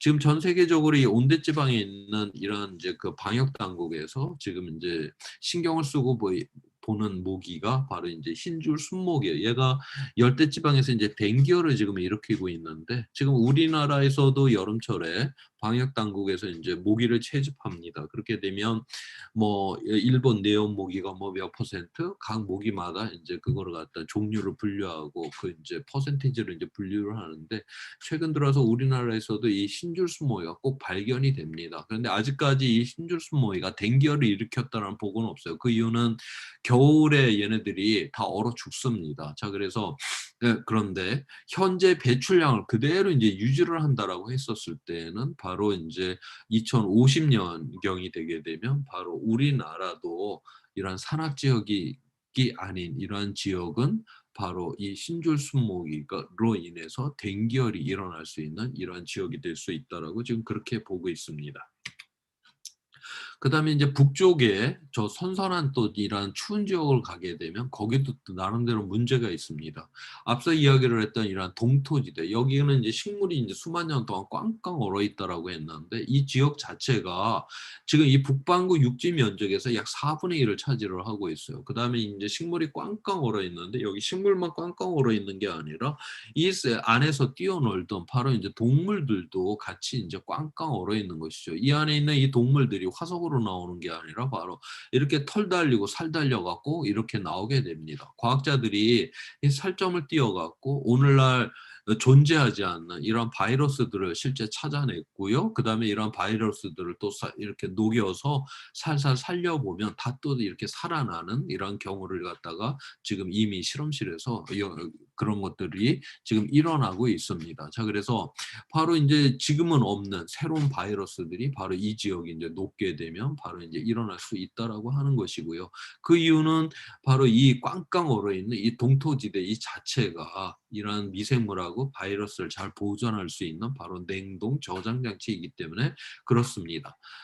실제로 그 75년 전에 그 탄저병으로 다 이제 죽었던 술록이 있었는데 이 시베리아에서 이제 꽝꽝 얼려 있었죠. 자, 그런데 최근 여름철에는 시베리아가 막 30도를 돌파를 하고 그래요. 그래갖고 그 꽝꽝 얼었던 술록의 사체가 이제 녹아버렸고, 그러면서 그 탄저병이 이제 나와서 그 주변에 물을 오염을 시켰고, 그다음에 그 물을 먹었던 다른 이제 술록들이 바로 이제 또 탄저병에 걸리고, 또 이제 비틀거리면서 이제 잡기가 편했기 때문에 사람들이 그걸 또 잡아먹고 탄저병이 걸렸던 이런 사태가 몇 년 전에 시베리아에서 실제로 일어났던 그런 경우도 있습니다. 그래서 우리가 뭐 열대, 온대, 한대 뭐 상관없이 바로 기후 변화로 인해 갖고 바로 이러한 새로운 감염병의 발생 가능성이 높다라고 하는 것을 의미를 해주고 있습니다.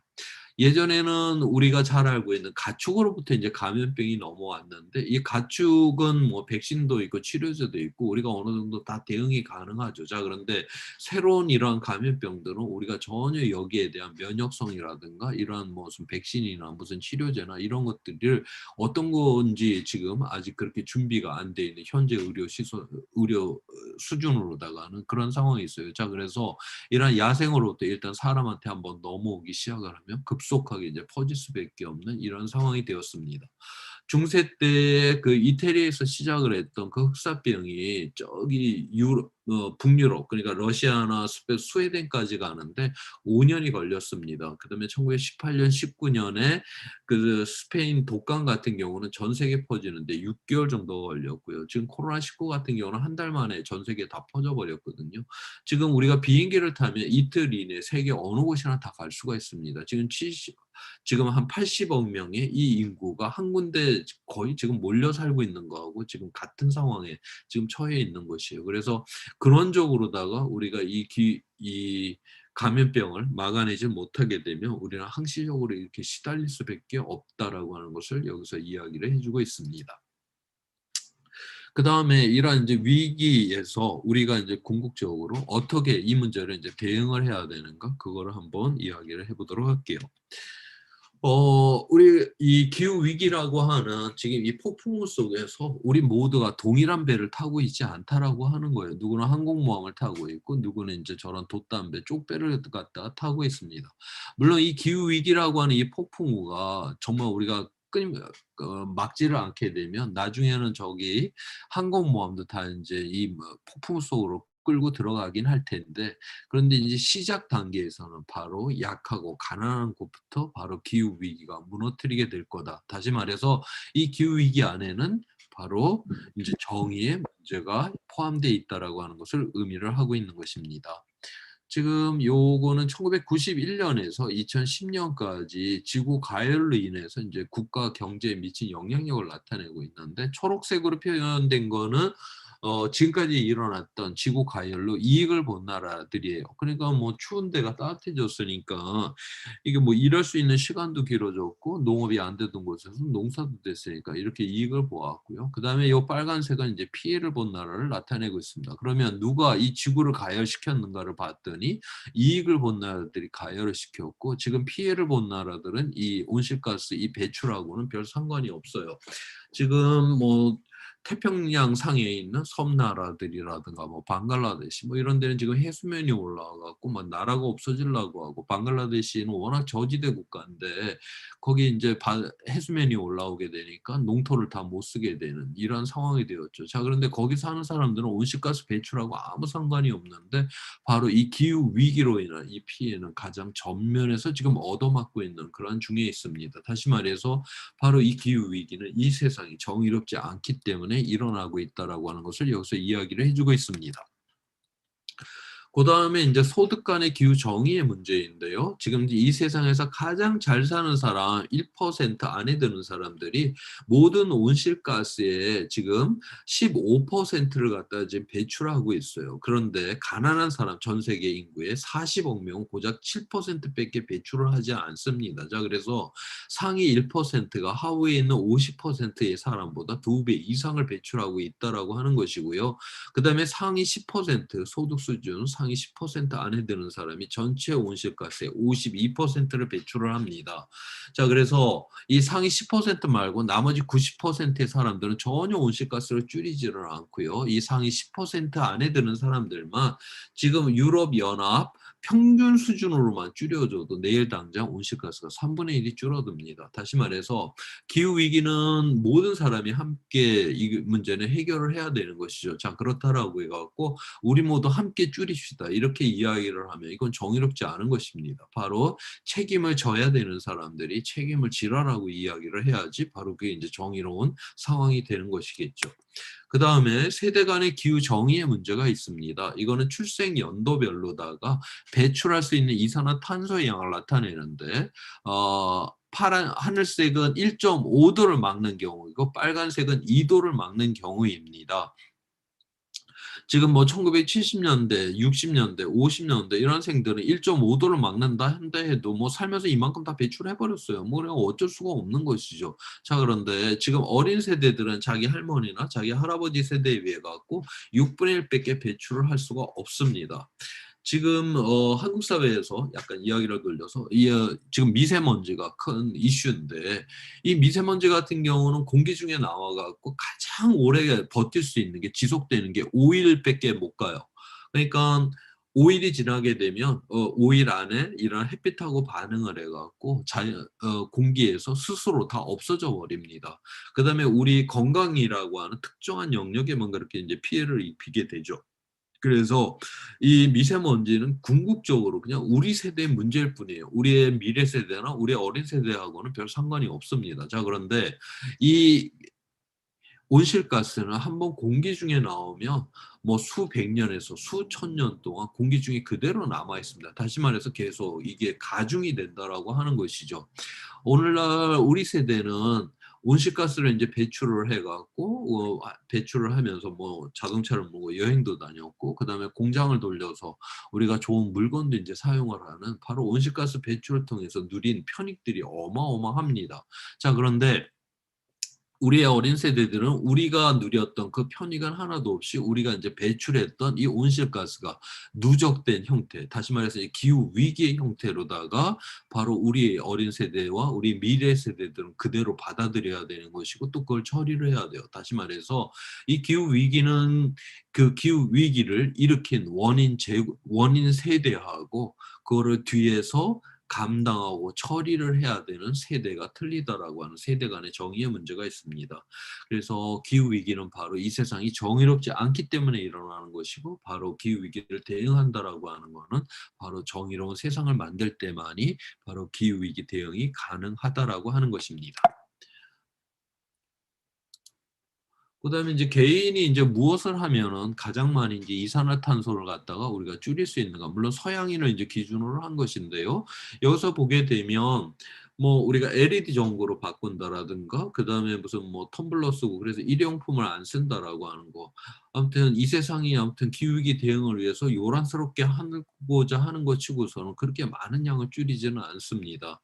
오히려 이제 채식하기가 제법 많이 줄이게 되는데 이거는 우리가 농업이라고 하는 거는 뭐 식물이 자란다라고 해서 생태 친화적인 게 아니에요. 농업이열 오늘날 뭐 햇빛하고 농부의 근육의 힘으로 누가 농사를 짓습니까? 다 기계를 이용하고 뭐 농약 뿌리고 그다음에 뭐 비료 치고요. 그다음에 저기 남미의 이 아보카도를 냉장 시설을 해서 이제 비행기로다가 우리나라 시장까지 그렇게 이제 풀게 되고 뭐 남미의 이런 뭐 거봉 포도를 냉장 시설을 해서 화석연료를 빵빵 태워가면서 아무튼 태평양을 건너와 갖고 우리나라 시장이 풀리잖아요. 그래서 오늘날 이 농업도 굉장한 그 온실가스 배출원의 주요 배출원 중에 하나입니다. 자, 그런데 이 우리가 육식을 한 사람이 할 수 있는 양이라고 하면 그거를 채식 그러니까 곡물로 먹는다라고 하면 10사람이 먹을 수가 있다라고 그렇게 보고 있습니다. 1대 10으로 보고 있어요. 그래서 우리가 이제 채식을 하게 되면 많은 이러한 이산화탄소를 갖다 줄이는 데 도움이 된다라고 하는 것이고 뭐 전기차로 교체하고 뭐 재생에너지 사용하고 뭐 해가서 요 정도인데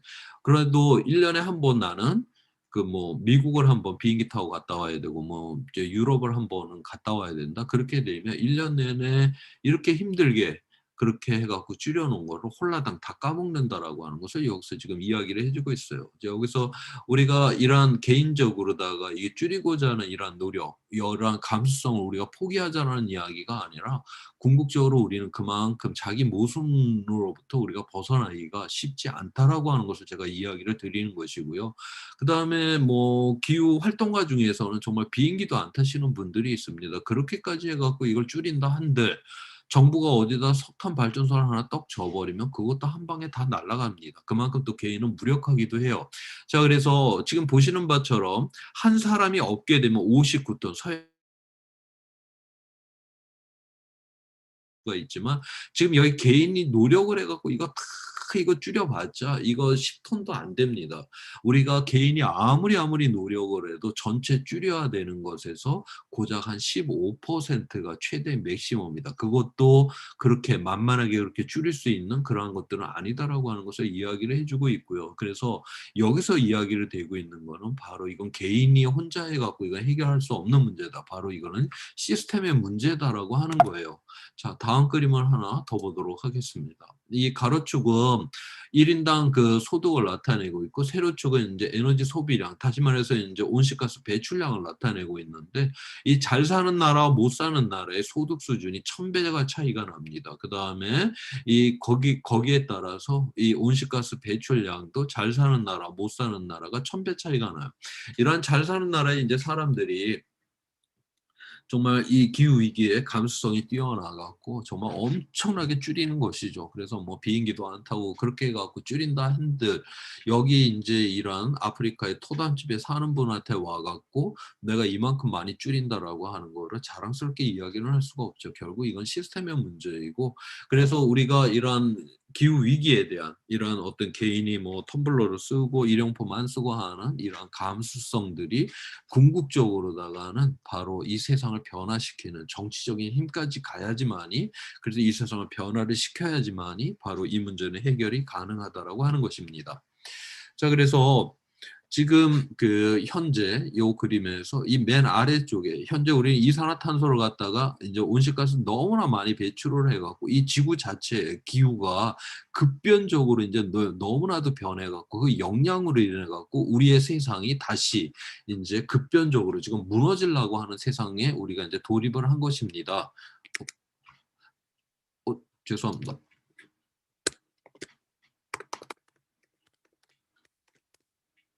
그래서 이 급변적으로다가 그렇게 되면 우리가 궁극적으로 이 지금 자연이 지금 기후가 급변적으로 변하고 있기 때문에 바로 우리 사회도 급변적으로 지금 변화를 시켜야지만이 바로 이 문제를 해결을 할 수가 있다. 이제 화석연료를 줄일 수 있도록 이제 그런 상황을 이제 만들어내야 되는데 그 중에서 바로 이제 여기 교육이라고 하는 게 굉장히 중요하다라고 그렇게 보고 있어요.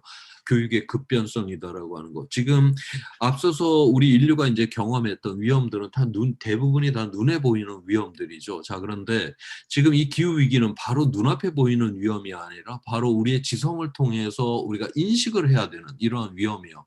결국 교육이 갖고 있는 이 힘이 그런 역할이 무지 중요하다. 다시 말해서 오늘날 이때까지 우리가 이제 경험했던 위험들은 다 눈에 보이는 위험들이고 그 다음에 그러한 위험들에 대해서 우리 인류는 잘 그걸 극복을 하고 회복을 할 수가 있었어요. 이제는 바로 이제 눈에 보이지도 않는 위험을 다가올 위험을 미리 인식을 하고 지성을 통해서 이 문제를 또한 해결을 해야 된다. 그래서 만약 이 문제까지 우리가 해결을 하게 되면 우리 인류는 지금보다 우리는 훨씬 더 멋진 그러한 유능한 이러한 세상을 갖다 만들어 놓고 살 수 있는 이러한 세상을 가게 된다라고 하는 것이고 바로 거기에 교육이 있다라고 하는 것이고요. 그 다음에 이 기후위기를 대응한다라고 하는 거는 지금까지 우리가 살아왔던 이런 어떤 가치 체계의 이러한 변화를 갖다 또한 의미를 하고 있습니다. 마지막 요 두 부분에 대해서만 좀 더 설명을 하면서 제 이야기를 마무리를 하도록 하겠습니다. 먼저 이제 이 우리가 가치 체계 변화과 관련돼 갖고 지난 과거에 가장 이제 기후적으로다가 어려웠던 시절이 있었는데 그때 이제 우리 인류는 어떻게 그 문제를 해결을 했는지 그거를 먼저 살펴보도록 하겠습니다. 지금 홀로세 지난 이제 10,000년 동안에 여기에서도 이제 자연적인 기후 변화들이 있었다라고 제가 앞서 말씀을 드렸고요. 그래서 하나하나의 이러한 기후 변화가 일어날 때마다 인간의 역사가 이제 드라마틱하게 그렇게 변했었습니다.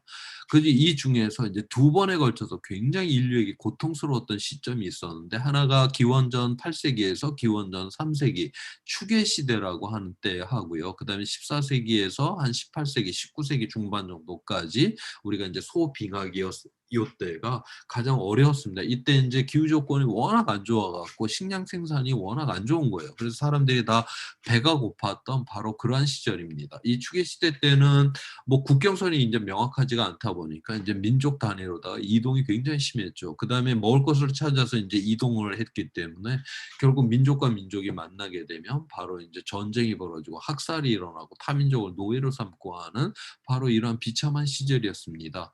바로 여기에 대해 갖고 영국의 종교학자인 카렌 암스트롱이 이제 추계 시대라고 하는 이런 책을 썼는데 여기에서 보게 되면 당시 중국은 춘추 전국의 시대요. 정말 전쟁이 끊임없던 이런 시절이죠. 그때 측은지심 그러니까 타인을 극률하게 대하라고 하는 바로 이제 유교가 이때 이제 성립을 했었던 것이고요. 그다음에 인도에서도 그 겐지스강 일대에서 이제 민족 간 충돌이 대단했었는데 바로 생로병사의 그러한 고통을 극복하고자 했던 석가모니가 탄생을 하고 바로 불교가 또 성립을 했었습니다. 그다음에 중동 지방에서도 이제 민족 간 충돌이 이제 심했는데 당시 유태인들은 바벨론에 다 이제 포로로 이제 잡혀갔던 그러한 시절입니다. 바로 이들이 바벨론에서 노예 생활을 하면서 자기네들이 갖고 있었던 경전들을 모으고 다시 편집을 해갖고 구약 성서가 이때 완성이 됩니다. 그 후에 내 이웃은 내 몸과 같이 사랑하라고 했던 바로 예수 탄생의 바로 이런 어떤 정신적 기반이 바로 이때 이제 완성이 되었던 것이고요. 그 다음에 그리스에서는 펠로폰네소스 전쟁에서 이제 그리스가 아니 아테네가 스파르타한테 이제 패전을 하게 되죠. 그다음에 당시 이 전쟁 중에 또 이제 아테네에는 감염병도 엄청나게 돌았어요. 바로 이런 전쟁의 패전, 그다음에 이런 감염병 이 속에서 바로 소크라테스가 이때 등장을 하게 되는 것입니다. 그다음에 당시 그리스에서는 이 연극 무대 위에다가 희극을 올려놓고 함께 깔깔깔 웃지를 않았죠. 그들은 비극을 올렸어요. 그러면서 타인의 고통에 대해서 공감을 하고자 했고 이런 신의 모순에 대한 이런 연극을 올리면서 자기의 모순성을 갖다 또한 들여다봤습니다. 그래서 당시 이게 지역적으로 다 이제 분리가 돼 있는 지역인데 우리가 황금률 다시 말해서 타인이 너에게 한 그것이 네가 너무나 싫어. 그럼 너 역시 타인에게 그걸 하지 마라고 하는 이러한 황금률이 바로 종교적 철학적으로 완성이 되었던 때가 바로 이 추계 시대였습니다. 그다음에 이 중세 온난기에는 그 이전에는 모든 것을 갖다가 바로 이제 권위에 의해서 해석을 했는데 바로 이때는 증거에 의해서 이 세상을 해석하려고 했고 이러한 합리성을 바탕으로 해서 천동설이 무너지고 지동설이 등장하는 바로 이제 근대 과학이 시작을 했고 여기에서 바로 또한 산업혁명이 또 일어나게 되었습니다. 그다음에 오늘날 우리의 그 사상의 맹아라고 하는 거는 다 이 소빙하기 때 이제 등장을 했던 것이고 그다음에 이러한 그런 과정에서 개인의 그런 권리를 깨닫게 되고 그것이 궁극적으로 프랑스 대혁명까지 가게 되죠. 프랑스 대혁명이 일어났었던 1789년 그해 프랑스의 기후 조건이 굉장히 안 좋았습니다. 상당히 추웠고 계속 홍수가 났었어요. 그래서 이 식량 생산이 굉장히 뚝 떨어져 있는 그런 상황이었습니다. 그래서 그 해에 곡물 가격이 가장 높았던 그날 바로 바스티유 감옥이 그날 깨지게 되는 것입니다. 그래서 이 1789년 그 해에 기후 조건이 굉장히 안 좋았고 기근이 일어났고 사회적 불안정성이 극대화가 되었고 그 극대화의 끝에 바로 프랑스 대혁명이 일어났 완전히 사회가 이제 전복이 일어나는 이런 사태가 일어났잖아요. 자 그래서 프랑스 대혁명은 그 전까지는 이 나라라고 하는 건 아버지한테 물려받는 거라고 생각을 했었는데 바로 이제 시민이 연대와 단결을 통해서 스스로 권력을 쟁취를 해낼 수 있다라고 하는 바로 오늘날의 민주주의를 열게 된 것입니다. 그래서 바로 이 추계 시대와 소비잉하기 때 그 전에는 없었던 이런 새로운 세상을 만들고 그러한 새로운 세상이 바로 오늘날의 그런 문명의 이제 기반이 되었다라고 하는 것입니다. 그다음에 인제 그러면 우리는 이 기후위기 시대에 어떤 세상을 만들어내야 하느냐. 바로 인제 이 지구라고 하는 건 인제 물질적으로 유한해요. 인제 더 이상 여기서는 인간의 무한한 욕망이 인제 달성이 될 수가 없는 것입니다. 이 물질적으로 이 유한한 세상에서 유일하게 우주로부터 들어오는 거는 이 태양 에너지 이거 하나밖에 없어요. 이 태양 에너지를 통해서 지구의 온기를 보존하고 이 햇빛을 갖고서 인제 광합성을 해서 우리가 지금 먹고 살고 있는 것이죠. 그다음에 들어온 이 태양 에너지만큼 반드시 이게 연루다가 우주로 빠져나가 줘야 됩니다. 만약 에 이 태양 에너지를 받기만 하고 이걸 빼내지를 못한다라고 하면 지구는 지글지글 끓게 되겠죠. 때 햇빛이 들어오게 될 때는 이제 단파로다가 들어오게 되고 그다음에 우주로 나가게 되게 될 때는 바로 인제 장파장을 통해 갖고 우주로 이 열을 빼내게 됩니다. 자 그런데 우리는 산업혁명 이후 화석연료를 태워서 온실가스를 갖다 증가를 시켜 갖고 이 온실가스가 우주로 나가야 하는 그 열을 갖다 못 나가게 잡은 거예요. 1998년 이후부터 이제 계산을 해보게 되면 약 30억 개 원폭이 터진 에너지가 히로시마 원자폭탄이 터진 에너지가 우주로 나가지를 못하고 지금 온실가스에 지금 잡혀 있습니다. 그 다음에 이 온실가스는 없어지는 가스가 아니잖아요. 계속 누적되는 가스이기 때문에 이 열이 계속 축적이 되면서 오늘날에 이제 기후 위기를 일으키고 있다라고 하는 것이죠. 우리는 왜 이러한 세상을 만들어냈냐? 대량 생산을 해요. 그러한 과정에서 자원 에너지를 갖다 엄청나게 지금 고갈을 시키고 있고 그다음에 이거를 소비하고 폐기하는 과정에서 온실가스 오염먼지 쓰레기를 쌓아둡니다. 한쪽은 고갈을 시키고 한쪽은 쌓아둔다. 지구는 이 상태를 견뎌내지 못해요. 지구에 있는 모든 물질과 에너지는 순환이 돼야 되는 것이지 이쪽에 한쪽은 고갈시키고 한쪽은 쌓아둔다. 이거는 결코 이건 지속을 할 수가 없는 상황이다라고 하는 것이고요. 그다음에 우리의 사회, 우리의 공동체라고 하는 거 끊임없이 경쟁을 붙입니다. 그래 갖고 끊임없는 이런 경쟁 속에서 우리는 이제 하루하루 살아가는 것이고 그래서 남을 이기지를 못하면 내가 불행해진다라고 하는 이런 강박관념 속에서 우리가 살아가는 이러한 세상을 만들어내 버린 게 된 것이죠. 왜 그러면 우리는 이런 세상을 만들었냐? 잘 살아보세요. 경제 성장하겠다라고 하면서 지구 환경도 부셔버리고 우리 공동체도 이제 부셔버리고 이렇게 내달려 온 것이고 이제 더 이상 이렇게 내달리다가 바로 우리 자신이 이제 무너질 수밖에 없다라고 하는 것입니다. 자, 그래서 앞으로는 우리는 자원은 순환이 돼야 되고 에너지는 재생이 되는 바로 이런 순환의 세상을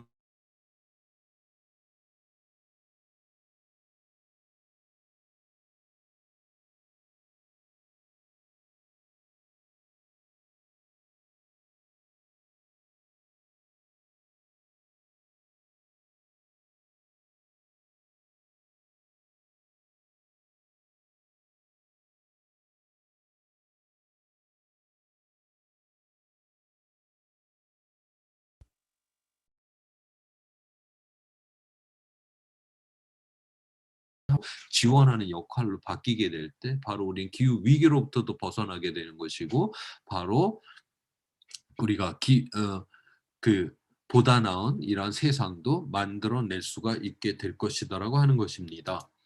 자 그래서 맨 앞에 인제 그 줄무늬 그림으로 돌아와서요. 인제 1850년 이후 최근까지 해서 지구 평균 기온이 이제 변하는 모습을 보여주고 있고요. 그다음에 위쪽에 있는 거는 앞으로 우리가 인제 파리의 기후 협약이었던 지구 기온을 갖다 2도 이내로 지금 안정화시키는 모습을 나타내고 있고요. 아래쪽은 우리가 극단적으로 온실가스를 이제 배출하는 경우에 금세기 말에 4도 내지 5 도까지 올라가는 경우를 나타내고 있습니다. 이제 미래 기후는 자연이 결정하지 않아요. 못해요. 지금 인간이 어떤 세상을 만드냐에 있어서 결정이 되는 것이고 또 그 우리가 만든 그 세상으로 인해 갖고 이 결정한 그 기후로 인해 갖고 바로 우리의 문명이 지속할 수 있느냐 없느냐가 결정이 될 거다라고 하는 것입니다. 현재 배출량을 그대로 유지를 하게 되면 금세기 중반이면 이제 회복이 불가능하고 통제가 불가능한 이러한 위험 속으로 우리는 들어갈 수가 있다라고 하는 것이고요. 그렇기 때문에 지금 세대가 기후 위기를 막을 수 있는 마지막 세대입니다. 자, 그래서 지금 세대가 만약 이 기후 위기를 막아내지를 못한다라고 하면 인류 역사상 최초로 자기의 어린 세대와 자기 미래 세대의 생존을 짓밟아 버린 세대가 바로 우리 세대라고 하는 것이고 그만큼 지금 우리 세대의 책임성이 크다라고 하는 것을 여기서 이야기를 해 주고 있습니다. 어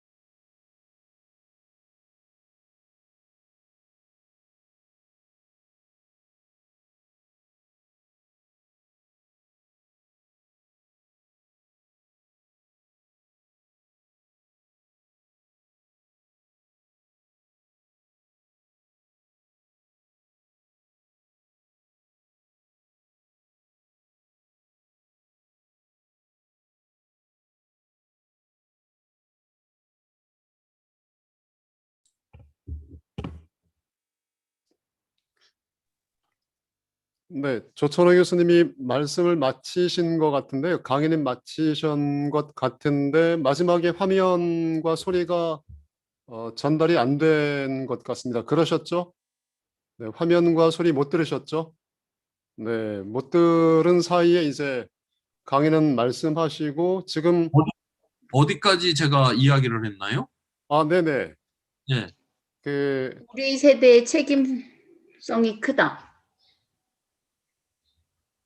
우리 세대의 책임성이 크다. 네. 이게 지금 제가 이게 통신이 이게 문제가 생기면서 이게 확 넘어갔던 것 같네요.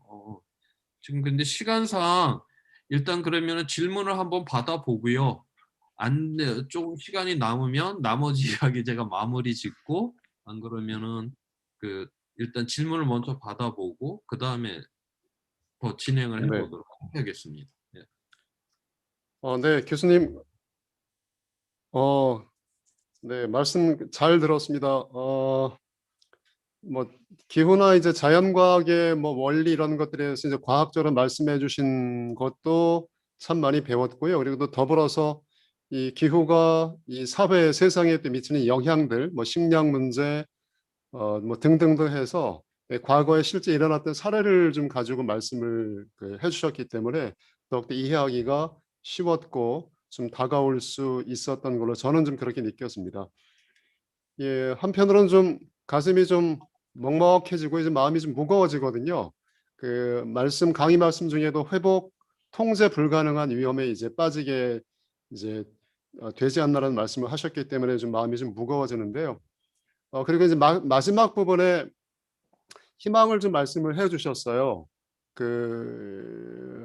그런데 이제 희망을 말씀해 주셨지만 워낙 앞서 말씀하신 이 현실이 너무나 무거워서 과연 좀 그렇게 될지 그게 좀 마음으로는 사실 섣불리 이렇게 좀 그렇게 됐으면 좋겠는데 좀 마음이 좀 '과연 그럴까?' 그런 믿음이 좀 그렇고요. 그리고 아까 막판에 담대한 전환 화면에서 그 말씀을 하셨던 것 같은데 그때 화면이 멈추었거든요. 그래서 더군다나 그 말씀을 안 들었기 때문에 이렇게 좀 그런 것 같습니다. 그래서 그 예.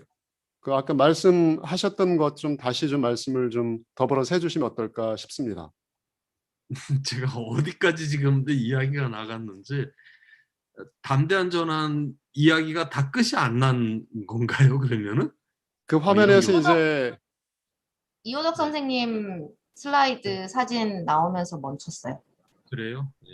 그리고 그전에 담대한 전환 슬라이드에서 이제 네. 이렇게 이제 가능하다 이렇게 가능성을 이제 좀 자세하게 말씀해 주셨던 것 같아요. 그 부분이 좀 저희가 못 들었습니다. 일단 다시 그러면 슬라이드를 공유를 좀 해 놓고요. 제가 나머지 이야기를 계속 한번 해 보도록 할게요.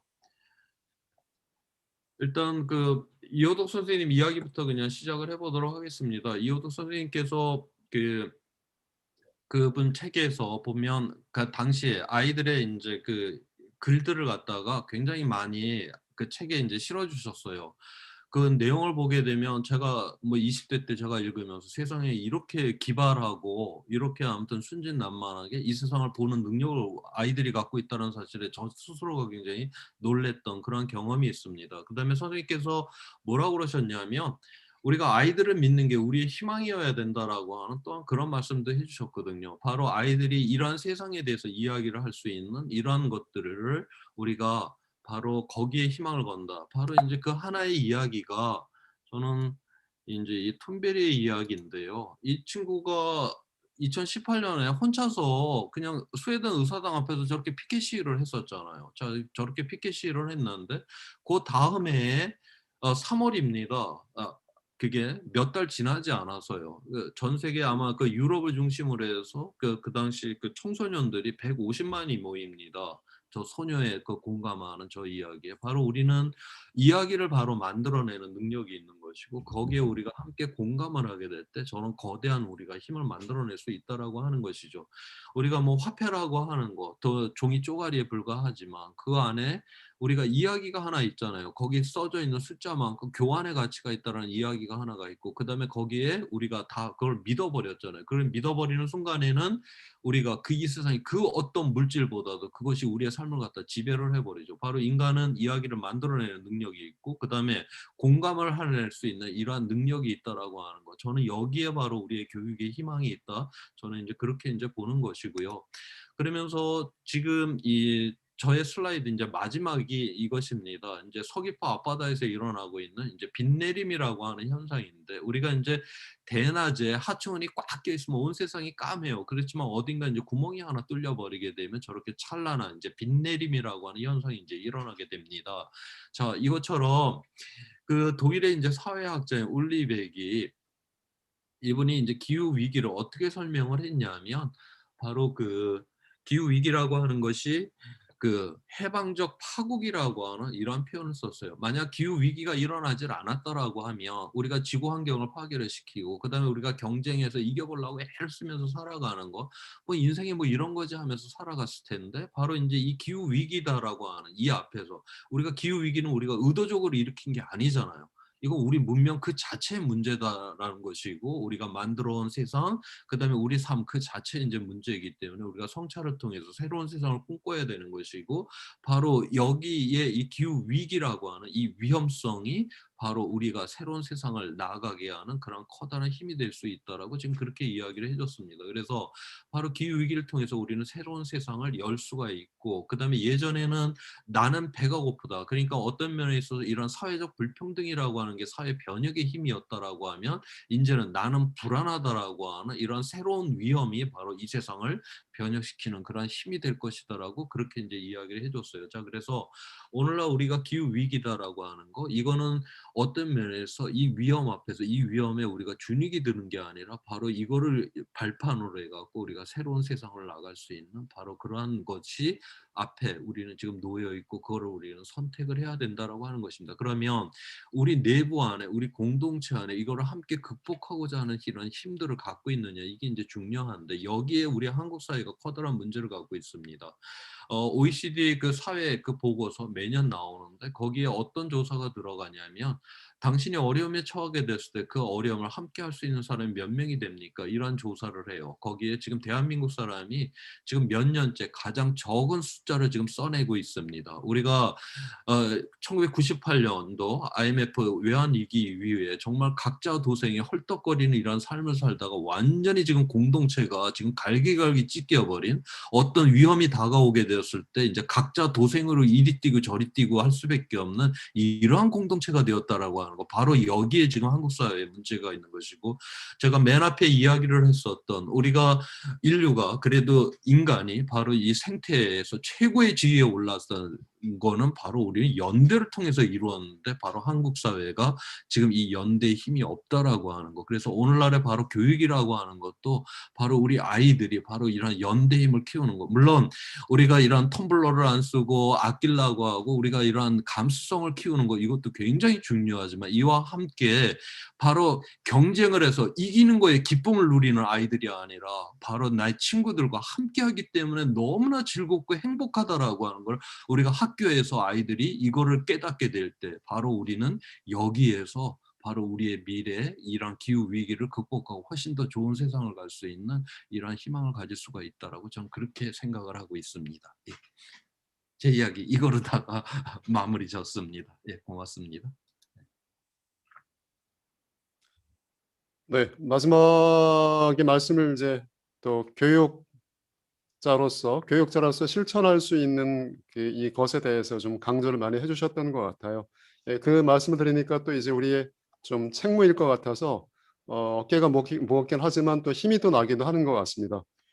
네, 혹시 뭐 질문 있으시면 채팅창에 좀 남겨주실까요?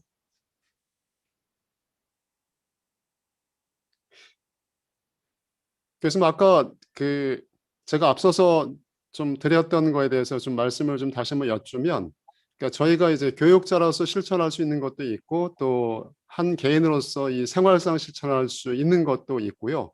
그리고 또 이제 이 동시대 이 지구상에서 살아가는 이제 시민으로서도 실천할 수 있는 것들이 있을 텐데 그래서 아까 그 앞서서 말씀하신 이 현실의 무게가 너무 좀 무거워서 과연 미래가 이렇게 희망을 말씀하시긴 했지만 정말 그 희망을 찾아갈 수 있을런지 정말 좀 가능할까요?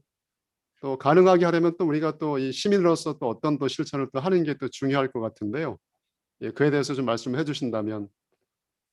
저는 아까 그냥 제가 마무리했던 말을 다시 한번 할 수밖에 없는데 저는 우리 아이들이 자기 친구들과 함께 할 때 가장 행복하고 거기서 저는 그것 말고 저는 만약 그것이 진짜 행복하고 그러니까 경쟁에서 이길 때가 아니라 친구들과 함께 뛰어놀고 함께 생각하고 함께 이야기를 만들어내고 여기에 가장 커다란 행복을 느낄 때 저는 이것만큼 이 세상에서 강한 힘은 없다라고 저는 보는 사람입니다. 그래서 만약 그것만 되면 이 기후위기는 별거 아니다. 왜냐하면은 우리 인류는 뭐 이 이상의 그러한 많은 위험들을 다 극복을 해나온 존재들이거든요. 그 다음에 우리는 이야기를 만들고 함께 공감을 하게 될 때 그 어떤 것도 우리는 극복할 수 있는 이런 능력도 이미 갖고 있고요.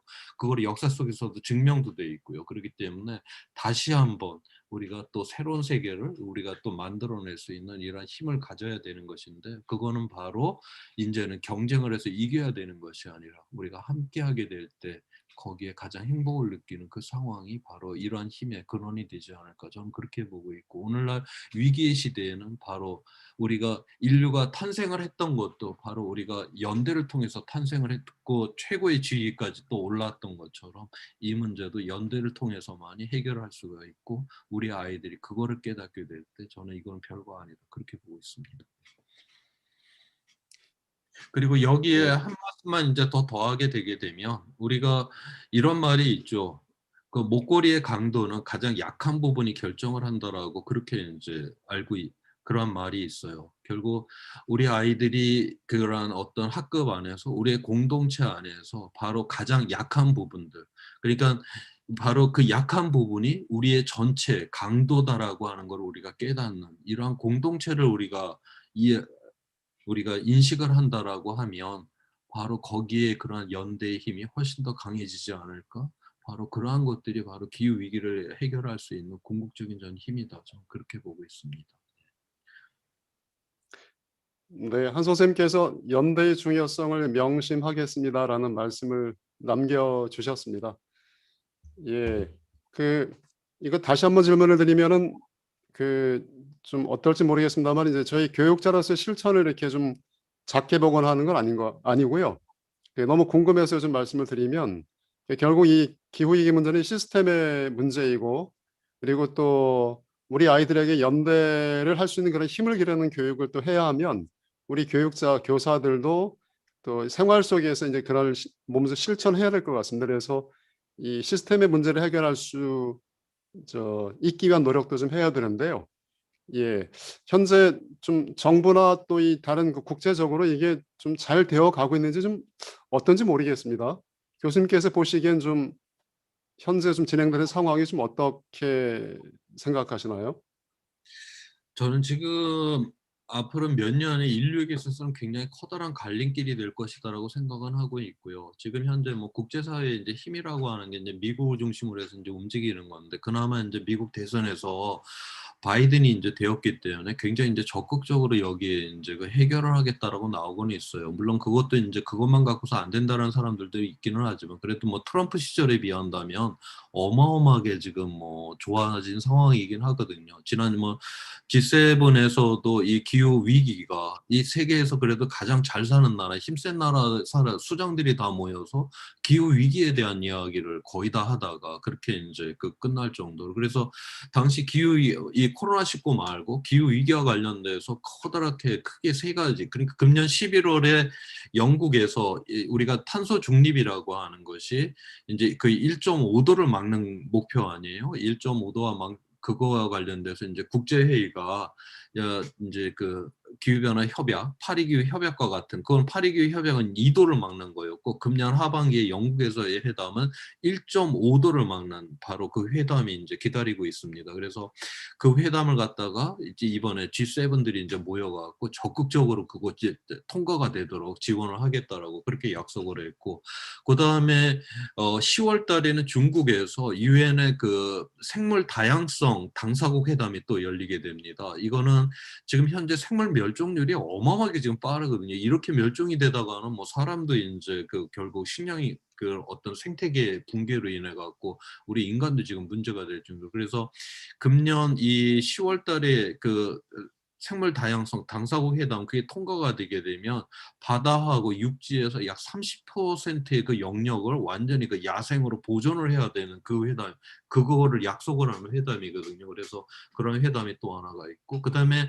그래서 지금 현재 기후 위기, 그다음에 생물 다양성 이 멸종의 문제가 가장 큰 이슈고요. 그 두 문제는 이제 그 회담 그 두 개로다가 지금 어느 정도 해보겠다라고 지금 그렇게 보고 있고 그다음에 전 세계적으로 지금 불평등도 어마어마하죠. 지금 그래서 이 기후 위기와 관련돼 갖고 그냥 이거 뭐 줄입시다. 앞서 이야기를 했지만 기후 정의의 문제가 있기 때문에 당연히 가난한 사람은 나라 사람들이 이거 기후 변화 협약하자고 그러면 당연히 안 한다라고 그럽니다. 그래서 이번에 그 G7이 모여 갖고 1년에 1,000억 달러씩을 모아갖고 제3세계를 지원하자. 이제 그것까지도 지금 물론 이제 이게 뭐 정식적인 지금 그거는 안 됐지만 그래서 상징적인 이런 어떤 거에 대해서는 합의가 돼 있는. 그래서 가장 지금 현재 전 세계에서 가장 중요한 기후 위기 대응, 그다음에 생물 다양성 대응, 그다음에 이 불평등 대응이라고 하는 이 세 가지를 갖다가 그렇게 합의를 했어요. 그래서 이러한 것들이 진짜 실천이 된다라고 하면 이것도 굉장히 커다란 전진이다. 저는 그렇게 보고 있고.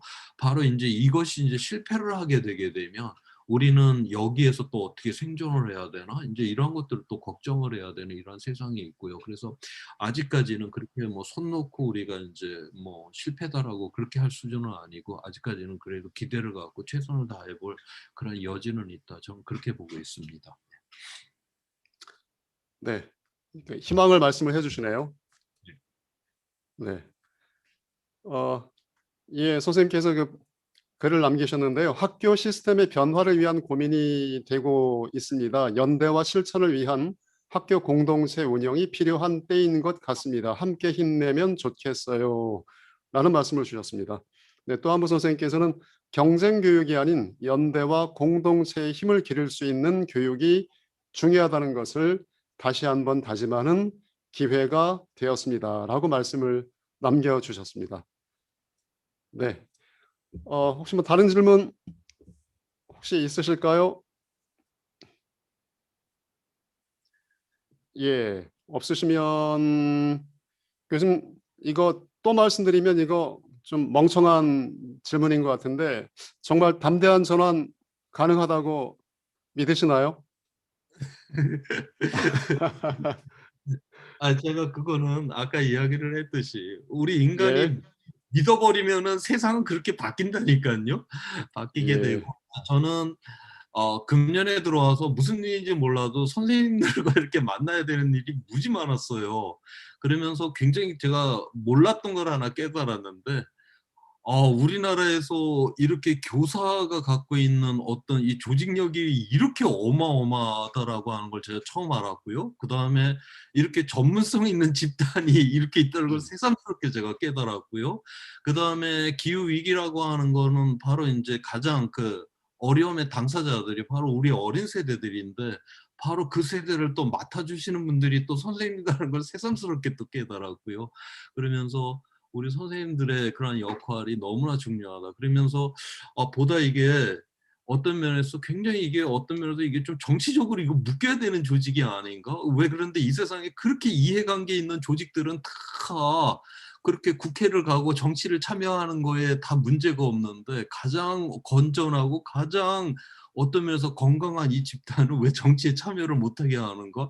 이거 굉장히 이상한 세상 속에서 우리가 살아가고 있다? 저는 그런 생각을 좀 했었습니다. 그래서 궁극적으로 우리가 이 세상을 바꿔낸다라고 하는 건 그건 법을 바꿔내야 되는 것이고 그다음에 이런 법을 갖다 집행을 해내야 되는 것 아니에요. 그런 측면에 있어서 이런 어떤 학교 교사의 이런 정치적 이러한 참여가 근본적으로다가 이게 거세돼 있다라고 하는 것은 우리 사회에 정말 이건 비극이다. 저는 그런 생각을 요즘 아무튼 많이 했었습니다. 예, 우리 교사들이 좀 자신의 의견을 자유롭게 표현하고 제시할 수 있는 그런 이 자유나 권리를 좀 이렇게 제도적으로 막는 그런 현실적인 한계도 좀 또 절감을 또 하게 됩니다. 네, 한 선생님께서 이런 말씀 남기셨어요. 교수님 그 뒤 강의 배경 화면에서 스크린이 푸른색에서 붉은색과 검붉은색으로 가는 것이 긴장감이 되는 것 같습니다라고 말씀을 또 남겨주셨네요. 보다 희망 섞인 기대를 한다면 저 빨간색이, 저 검붉은색이 좀 더 이렇게 옅은 색으로 좀 바뀌어가는 그런 세상이 되길 또 기대를 해보고요. 그리고 교수님께서 또 앞서서 가시면 저희 그 교육자들은 또 학교 현장에서 묵묵하게 아이들과 함께 아이들의 건강한 시민으로 길러내는 교육에 또 종사를 하고요. 또 때로는 또 시민으로서 우리 목소리를 또 내는 것도 가능하지 않을까 이렇게 생각이 됩니다. 네, 그러면 오늘 조선의 교수님 강의는 여기서 마치겠습니다. 네, 네, 고맙습니다. 교수님 오늘 우리